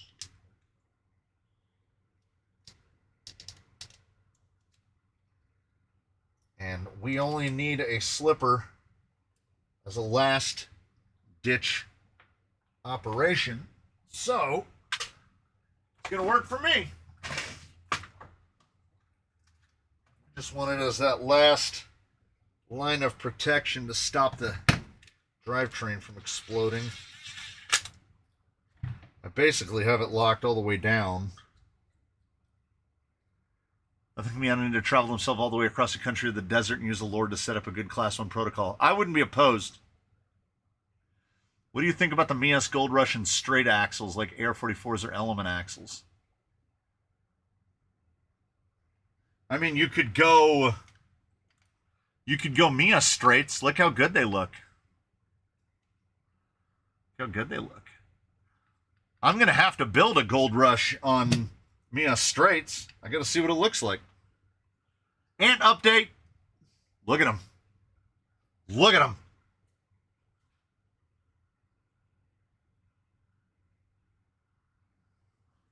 They called all the boys. The milkshake has definitively brought them to the yard.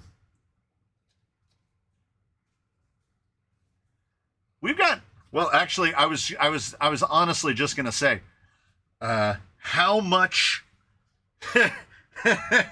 how much Vanquish is in this Vanquish? All right, let's see. So, front lowers are Vanquish, not from this. Those are from a Phoenix. Rear lowers are indeed VRD lowers. And the uppers are indeed VRD uppers. And then we have 4, 6.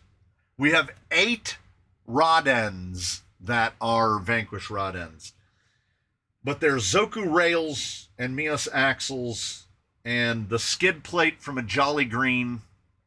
No, these are not, Hugo did it. Hugo said the thing.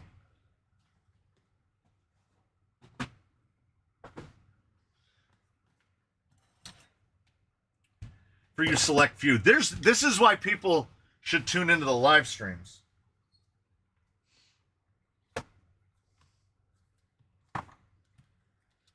It's the exact same thing, only it's bigger. You see that it's widerer.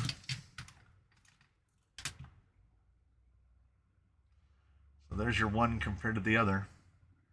30 millimeters difference. So there is your Mias straight. All of the accessories, all of the parts are exactly the same. It is exactly the same BTA mount, servo and axle mount. It's the exact same weights on the outside. The rear is the exact same thing. How weird is it to see a center pumpkin axle that wide? Like, look how wide that is. That's pretty wide. Everything is exactly the same.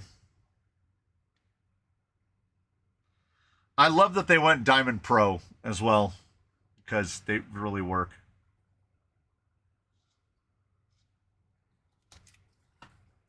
So those will be going on, I don't know, some nylon. They're plastic. They're nylon, just like the nylon portals. While we're at it,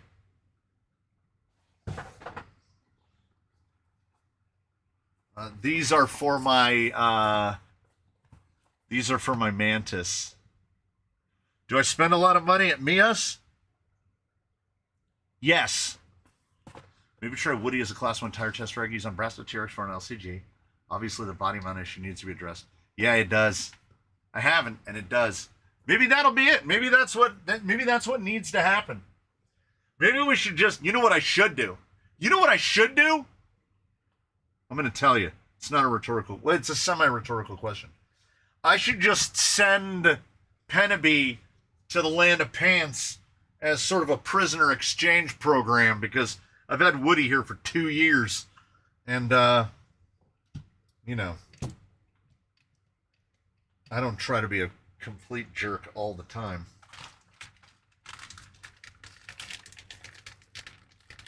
Are they as cheap as the portals?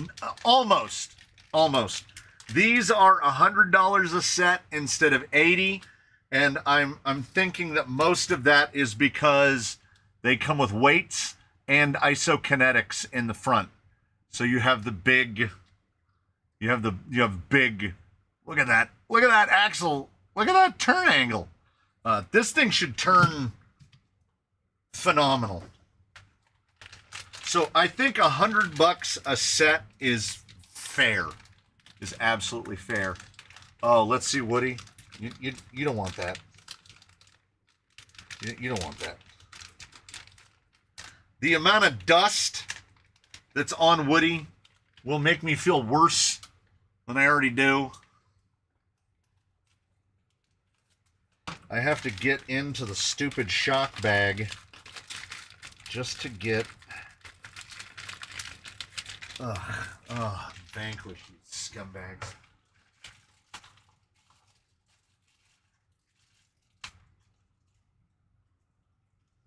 I have to get all the way in there just to get to bag C1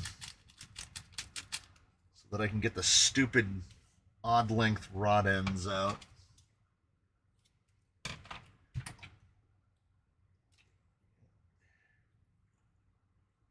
I bought like 4 sets of these from Deluxe and used them all up almost immediately.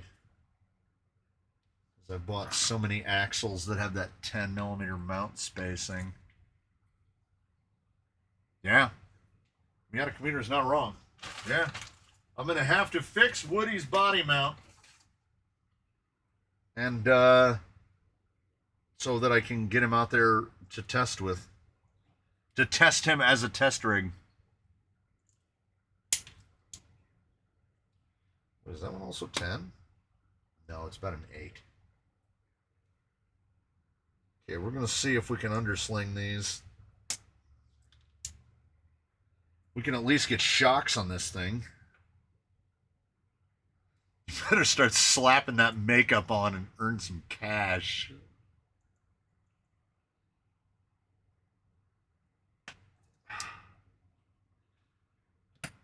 All right.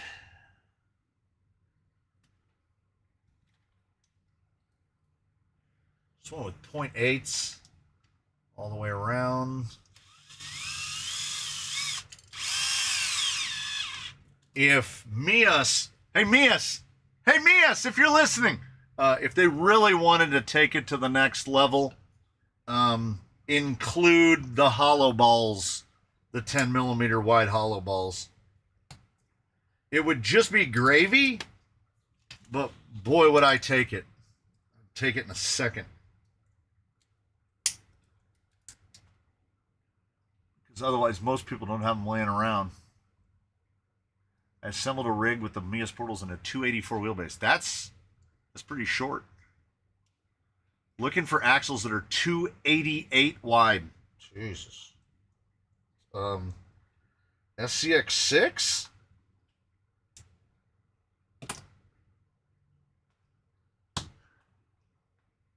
.288 is... That's 2 inches wider than... I don't even think Rift are that wide. That's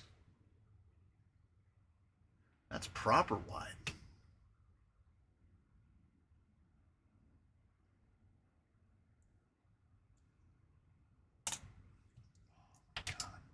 Eddie's still not painted. I saw Eddie's mention. Does Mias even offer the hollow balls needed? Not that I'm aware of. The only place to get them, to my knowledge, are Vanquish and Deluxe.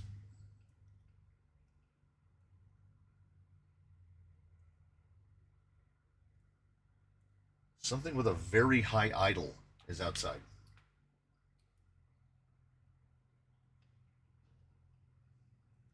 Very high. Should be getting my first tower delivery sometime today. Because at least one box shipped from Chino, not to be confused with Chico.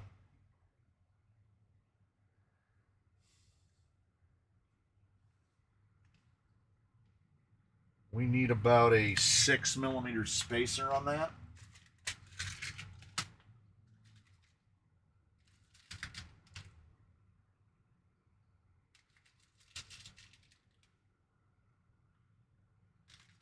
Now I do the thing where I hand my way through the bin and find all different lengths of spacers. Then we are going to need 9. 5 is 14. 17, 20. 20 will probably work.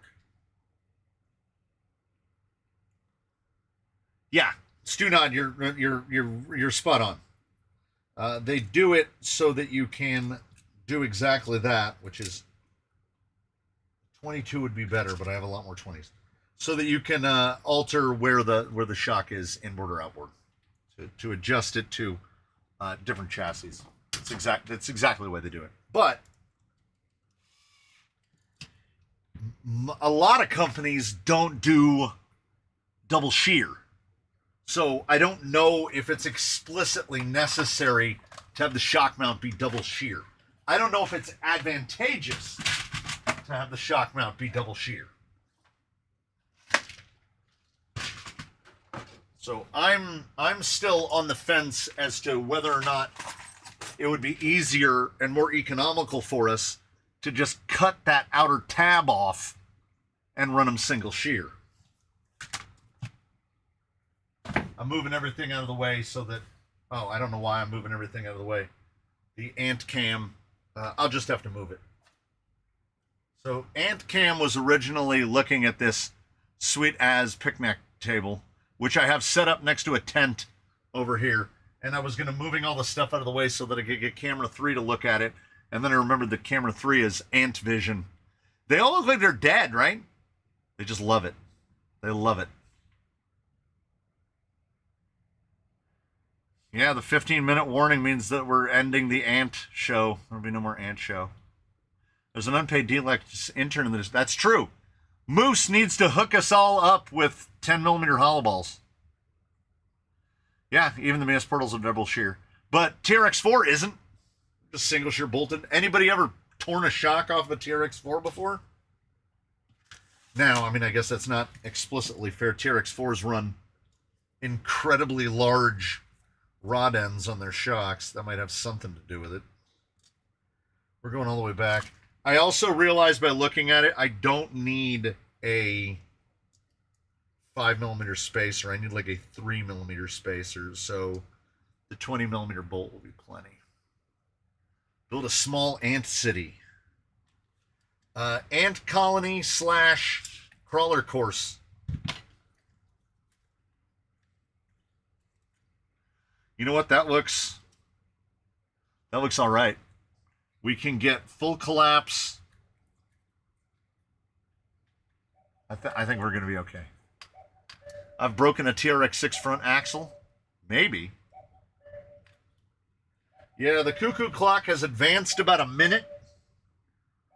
He now goes off at 18 after the hour instead of 17 after the hour. The hollow balls on their sharks have a little bit of extra metal that's snug down real tight though. Oh, yeah, the big super flares, the Traxxas super flares.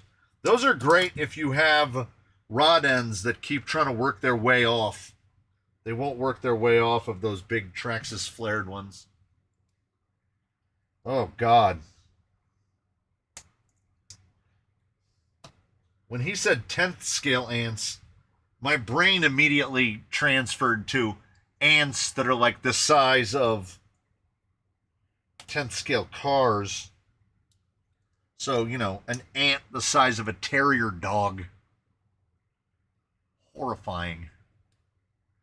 For the sawtooth and the ants. Yeah, the whole time on Wheel and Wednesday, I genuinely forget that Gate Rover's not a TRX4. I see Defender. That's a TRX4. Didn't even get to the drive shafts. Honestly, after the linking, I'm amazed we got to here. You know what I'm going to do? I'm going to put it in a box. Yes, Connor, you're right. 10th scale ants would be terrible. An 18-inch long ant? Yeah, no. This would not want to be one of those horror movie situations. I would scream. Yeah, we're just gonna, when I'm done, I'm just gonna leave it right here. See, if I turn off the main lights, you'll still be able to see because they're under that light, and we'll just leave the ant stream running for hours and hours. Until they deplete the bait. And then you'll watch them all disappear.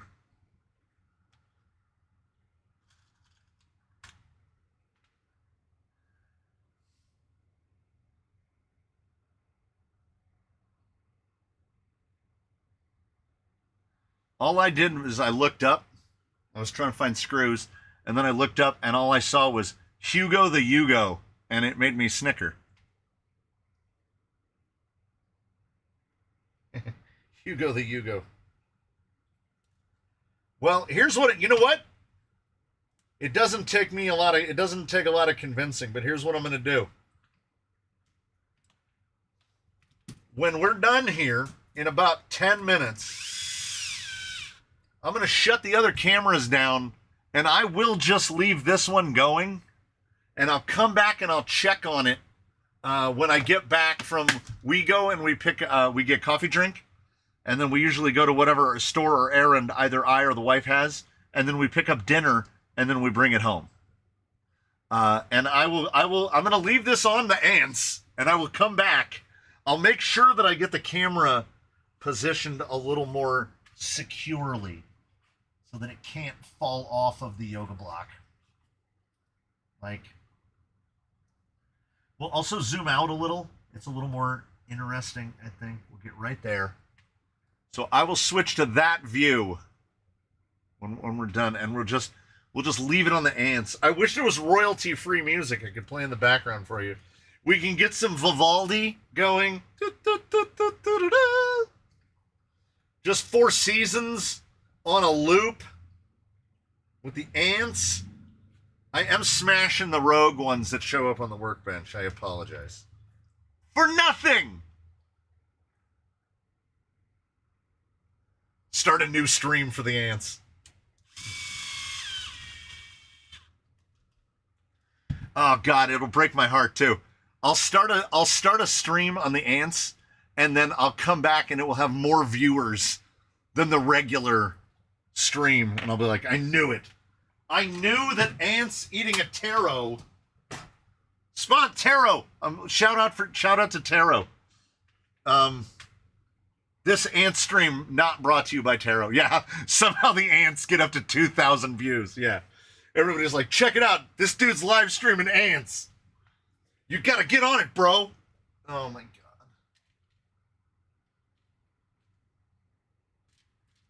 There's no explaining what people will watch and what they won't. So I believe people would watch the ants. Channel blows up because you're streaming ants live.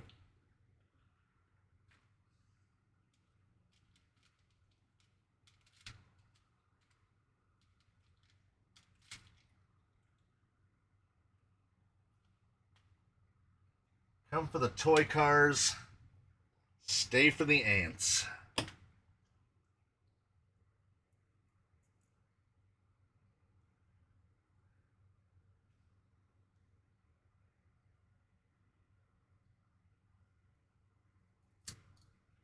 Yeah, it's impossible to choose a shock position on this because there's absolutely no weight. The only sprung weight right now is a skid and 2 carbon rails. So we're talking like there's 1.5 ounces of sprung weight right now. Let's see how many chassis spacers and stuff I can get on. And oh, incomplete thought because I was busy watching the ants. I'm just going to box this guy. And I'll, but if you're showing a mass event that is possibly tragic, well, it's just ants.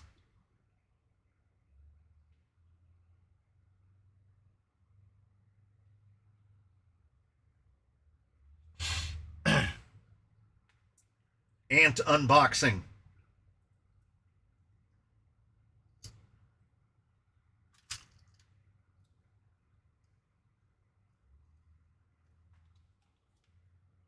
Yeah, I got 5 minutes. I don't know how much I can. I don't know how much more I can get on here. But it's close. Qua. That is. I mean, I know There's no vehicle there, but it's still very light.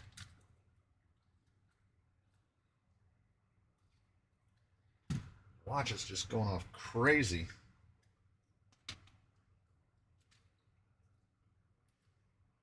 That's fortunate. And disaster avoided.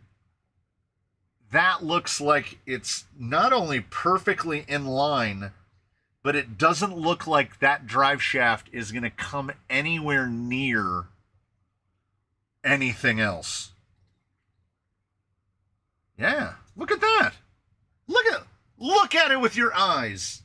Ooh, do we think he can mount two more?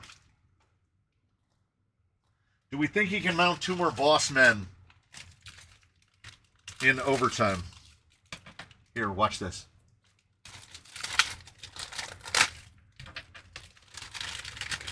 Do you know why I'll answer girls? Because they'd be uncles otherwise.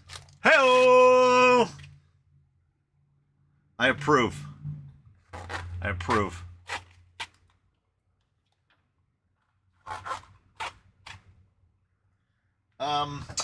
Have you ever seen, it just started popping up on my feeds. There's a guy that sings songs with an Asian accent, and he says, which I don't have. So he does like, hello. And he's Asian, so he's allowed to get away with it, and he won't get canceled. But his wife has the most unamused expression on her face that anyone has ever seen. And I feel like that's a pretty accurate description of my wife, you know, over the past, I don't know, decade or so, because she's heard all my jokes before. Getting a good laugh out of the wife is, you genuinely feel like you've made an achievement.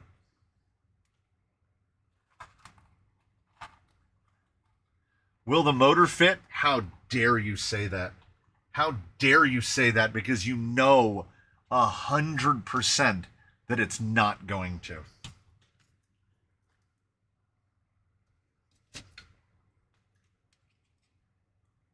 There's 45 millimeters between that motor plate and that suspension link.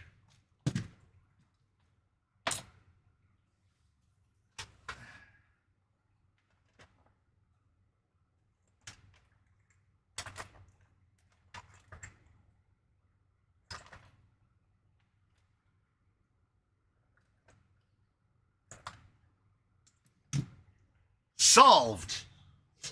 Wait. That's a 120. Do I have two 120s that are... Is that a 70? We don't have a problem. We don't have an issue. I thought I saw a 120 with a motor still on it. 1800.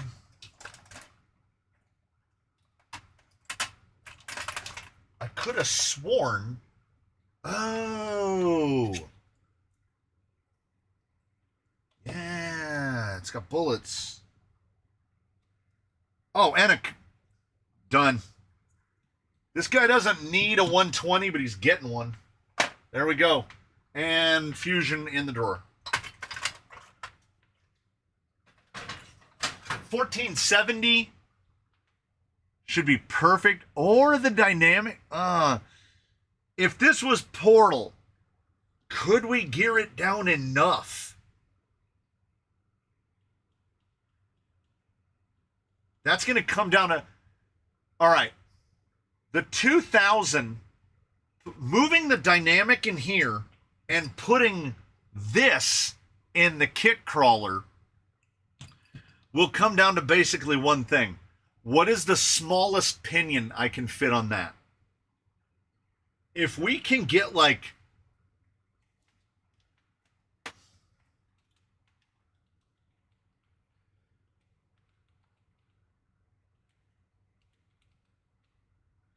If we can get like a 12, 13, 14 tooth in this, and the motor will... It should clear. It's a 380. If we can get that 2000 on here with a 12, 13, 14 tooth, that'll get us in between 60 and 70 to 1 final. 2000 kV would be perfect on this on 3S. So yeah, it might be one of those swippy swappies.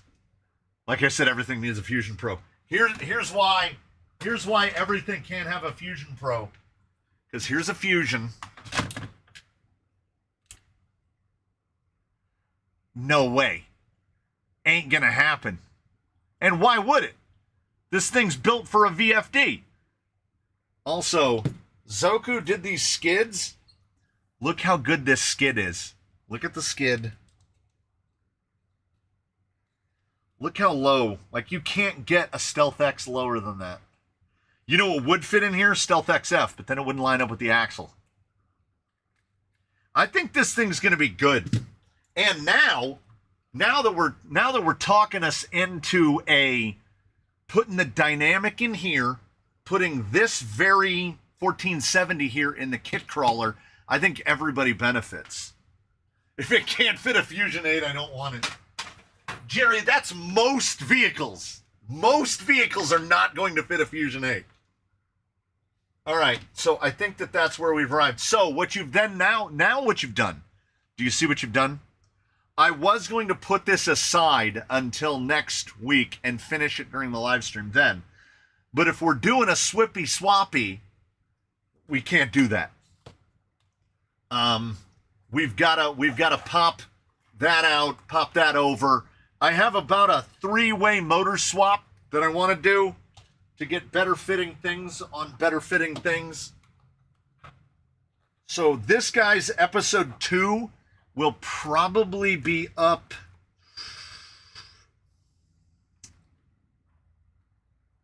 let's say conditionally Thursday. Let's shoot for this guy on Thursday upcoming. I have I think 6 or 7 other videos lined up, either not recorded or ready to record in terms of quick views and what have yous.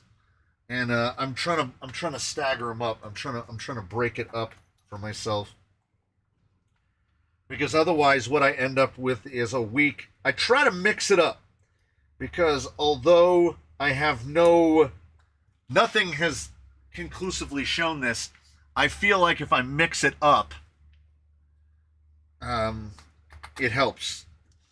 Like if, instead of just quick view. I think I missed the explanation, but why do you like the XF better than the extra trailing? Yeah, more sealed, lower profile, and with few exceptions, typically when I'm building trail rigs, they seem to get center pumpkin axles. So the XF gets you that nice, like what the kit crawler has. Is he still behind me? Yeah.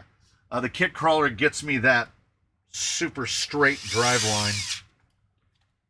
Yeah, the XF is just super sealed.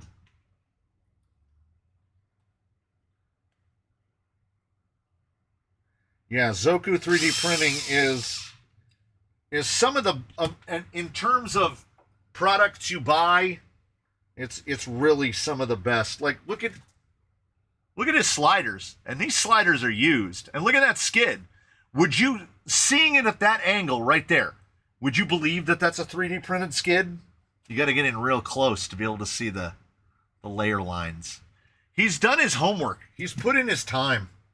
You know, he's gone through X number 100 iterations to get where he's at. And it's some of the only 3D printed stuff that I trust all the way in for that application. What did I do with it? All I'm trying to do is get 4 wheels on it so it can sit as a roller. 3.85 on portals. I have not yet met a tire at all that I like in a 3, even in a 393, other than the Bounty Hunter. 419, below 419 it's a hair shirt, man. It's It's self-flagellation. I don't get it. Or it's the terrain that I drive on and or the terrain that I've built, which just is not kind to anything below a 419. I mean, it's not super kind to anything below a 475, really.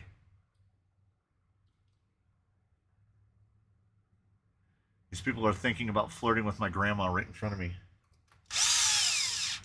If you don't know, you don't have to tell us. Like, you can just say, hell, I don't know. Do you have a ballpark estimate? And this isn't meant to sound weird. I'm happily married and I live on the other side of the planet. How old would you guess your grandmother is, Mr. Spaniard? How old would you guess your grandmother is? Because I am trying to build a mental picture here of, like, we know that you are a fetus by comparison. If memory serves, you're younger than both of my children. So based on that, I'm guessing I do love me a hair shirt.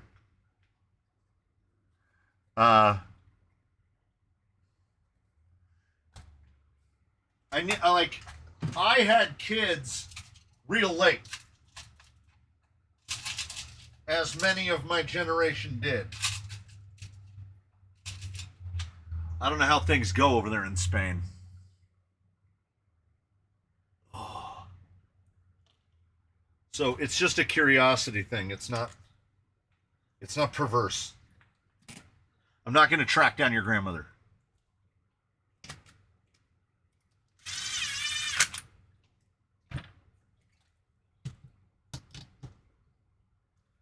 We do need to set the body on top of it to see if it still fits.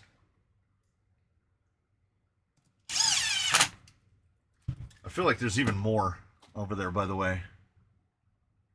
Neil Daniels had his son when he's 31. My son was born when I was 30, and 2 months later I turned 31. Super common for our generation. Dang, Mias. Dang. Okay, we're in overtime a little bit, but I have to get a tie rod on here for something. One is probably in the 70s, the other is... Oh, okay. Jerry the Raccoon got a genuine... That was a full-blown... Got a real deal. So Hugo's grandmother is about the age of where my parents would be. So my kids' grandparents would about that same age. So because what we have to remember is that in our recent time framing, we've seen a lot of instances of had kids at 20 and then their kids had kids at 20. So you're a grandparent at like 42. But Hugo has more of the traditional situation.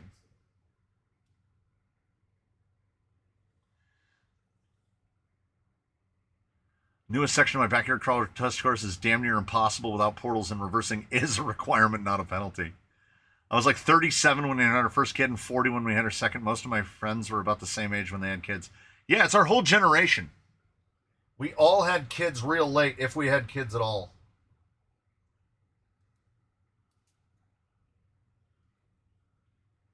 I will say this, little capsule here, the Mias nylon straights, I swapped the rod ends, and with those rod ends, I have a tiny little bit of toe out, but look at that, what? Good grief, Mias, all the way into the link. What are we doing?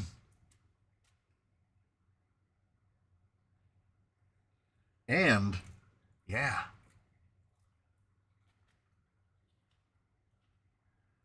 That's into the chassis as well. That's some throw. All right.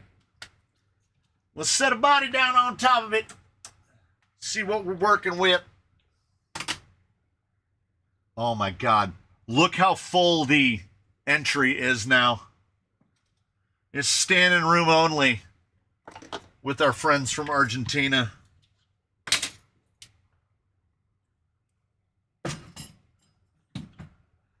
First at 45, second at 48. Dang.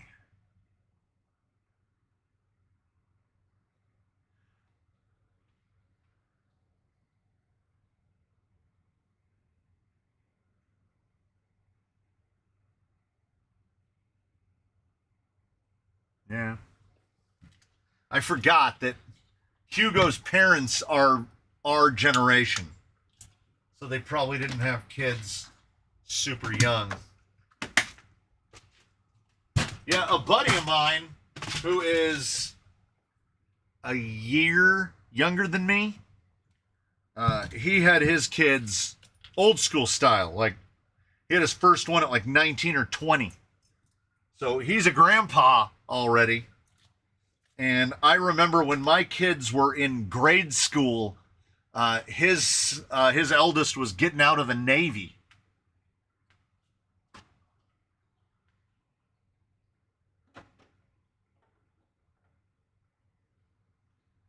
Come on. Come on.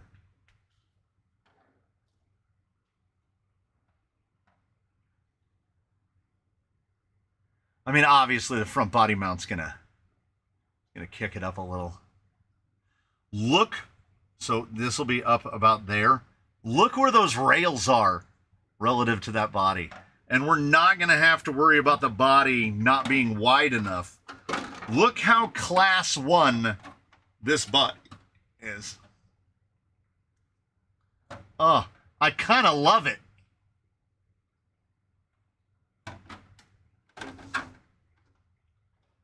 So we would need to set, I need something.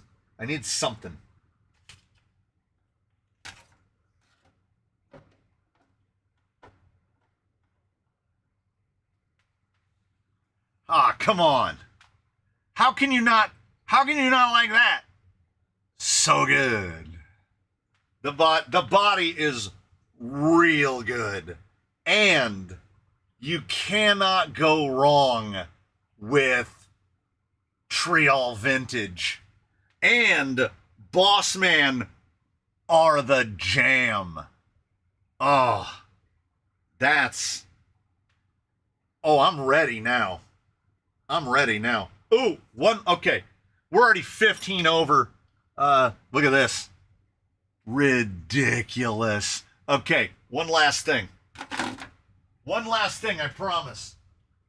I've lost that yoga block already. I put it under the phone. Okay, so what are we missing? Servo?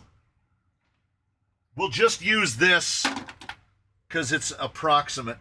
Have I got an 850?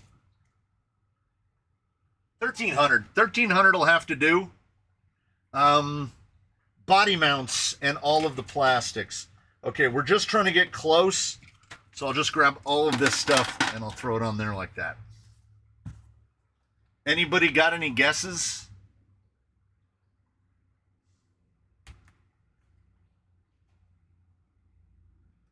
Always start in grams. I almost picked it up by the ends of the body and that would not have worked.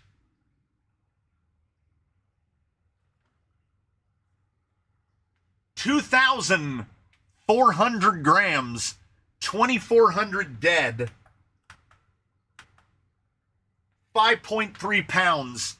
So after paint and everything, I would say 5.5. Because I would probably run an 850 on this. It's going to have drive shafts on it. Yeah, 5.5 pounds. Call it 5.5. We're going to be about 5.5. And, yeah, with a big battery. 2,400, about 5.3, 5.4 pounds. And remember, those axles have weights on them. Trial wheels are not super light. This one's going to be good. This is the perfect, this is perfect because I just want to see each 1.5 get better than the one before, you know? Anti-baits. So, I thank you so much for watching. I am going to take the suggestion. Okay. Hold on. We're already over. We're already over.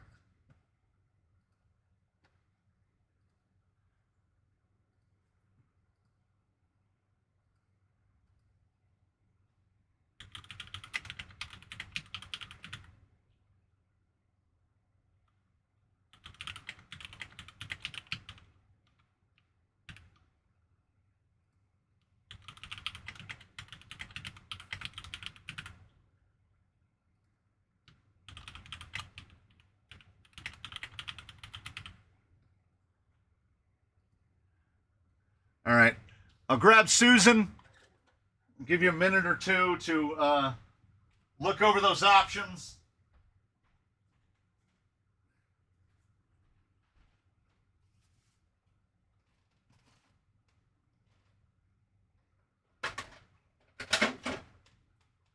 Had to find a yoga block to put that guy on.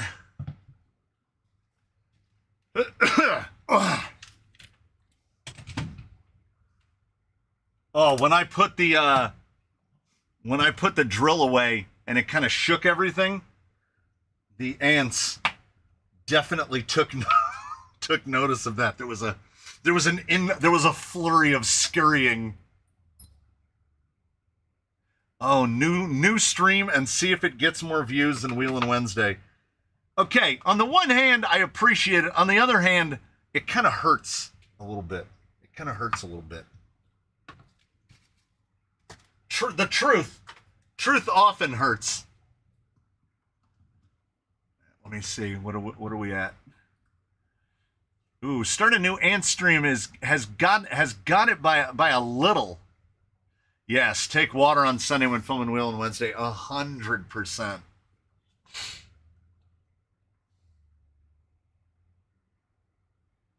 Oh, and you guys are doing this thing again. New stream so you don't mess up the standard stream. Yeah, I kind of like that. So we're going to get the spin out and then the off and then the right back on. So thank you so much, everybody. Thank you for joining. Tire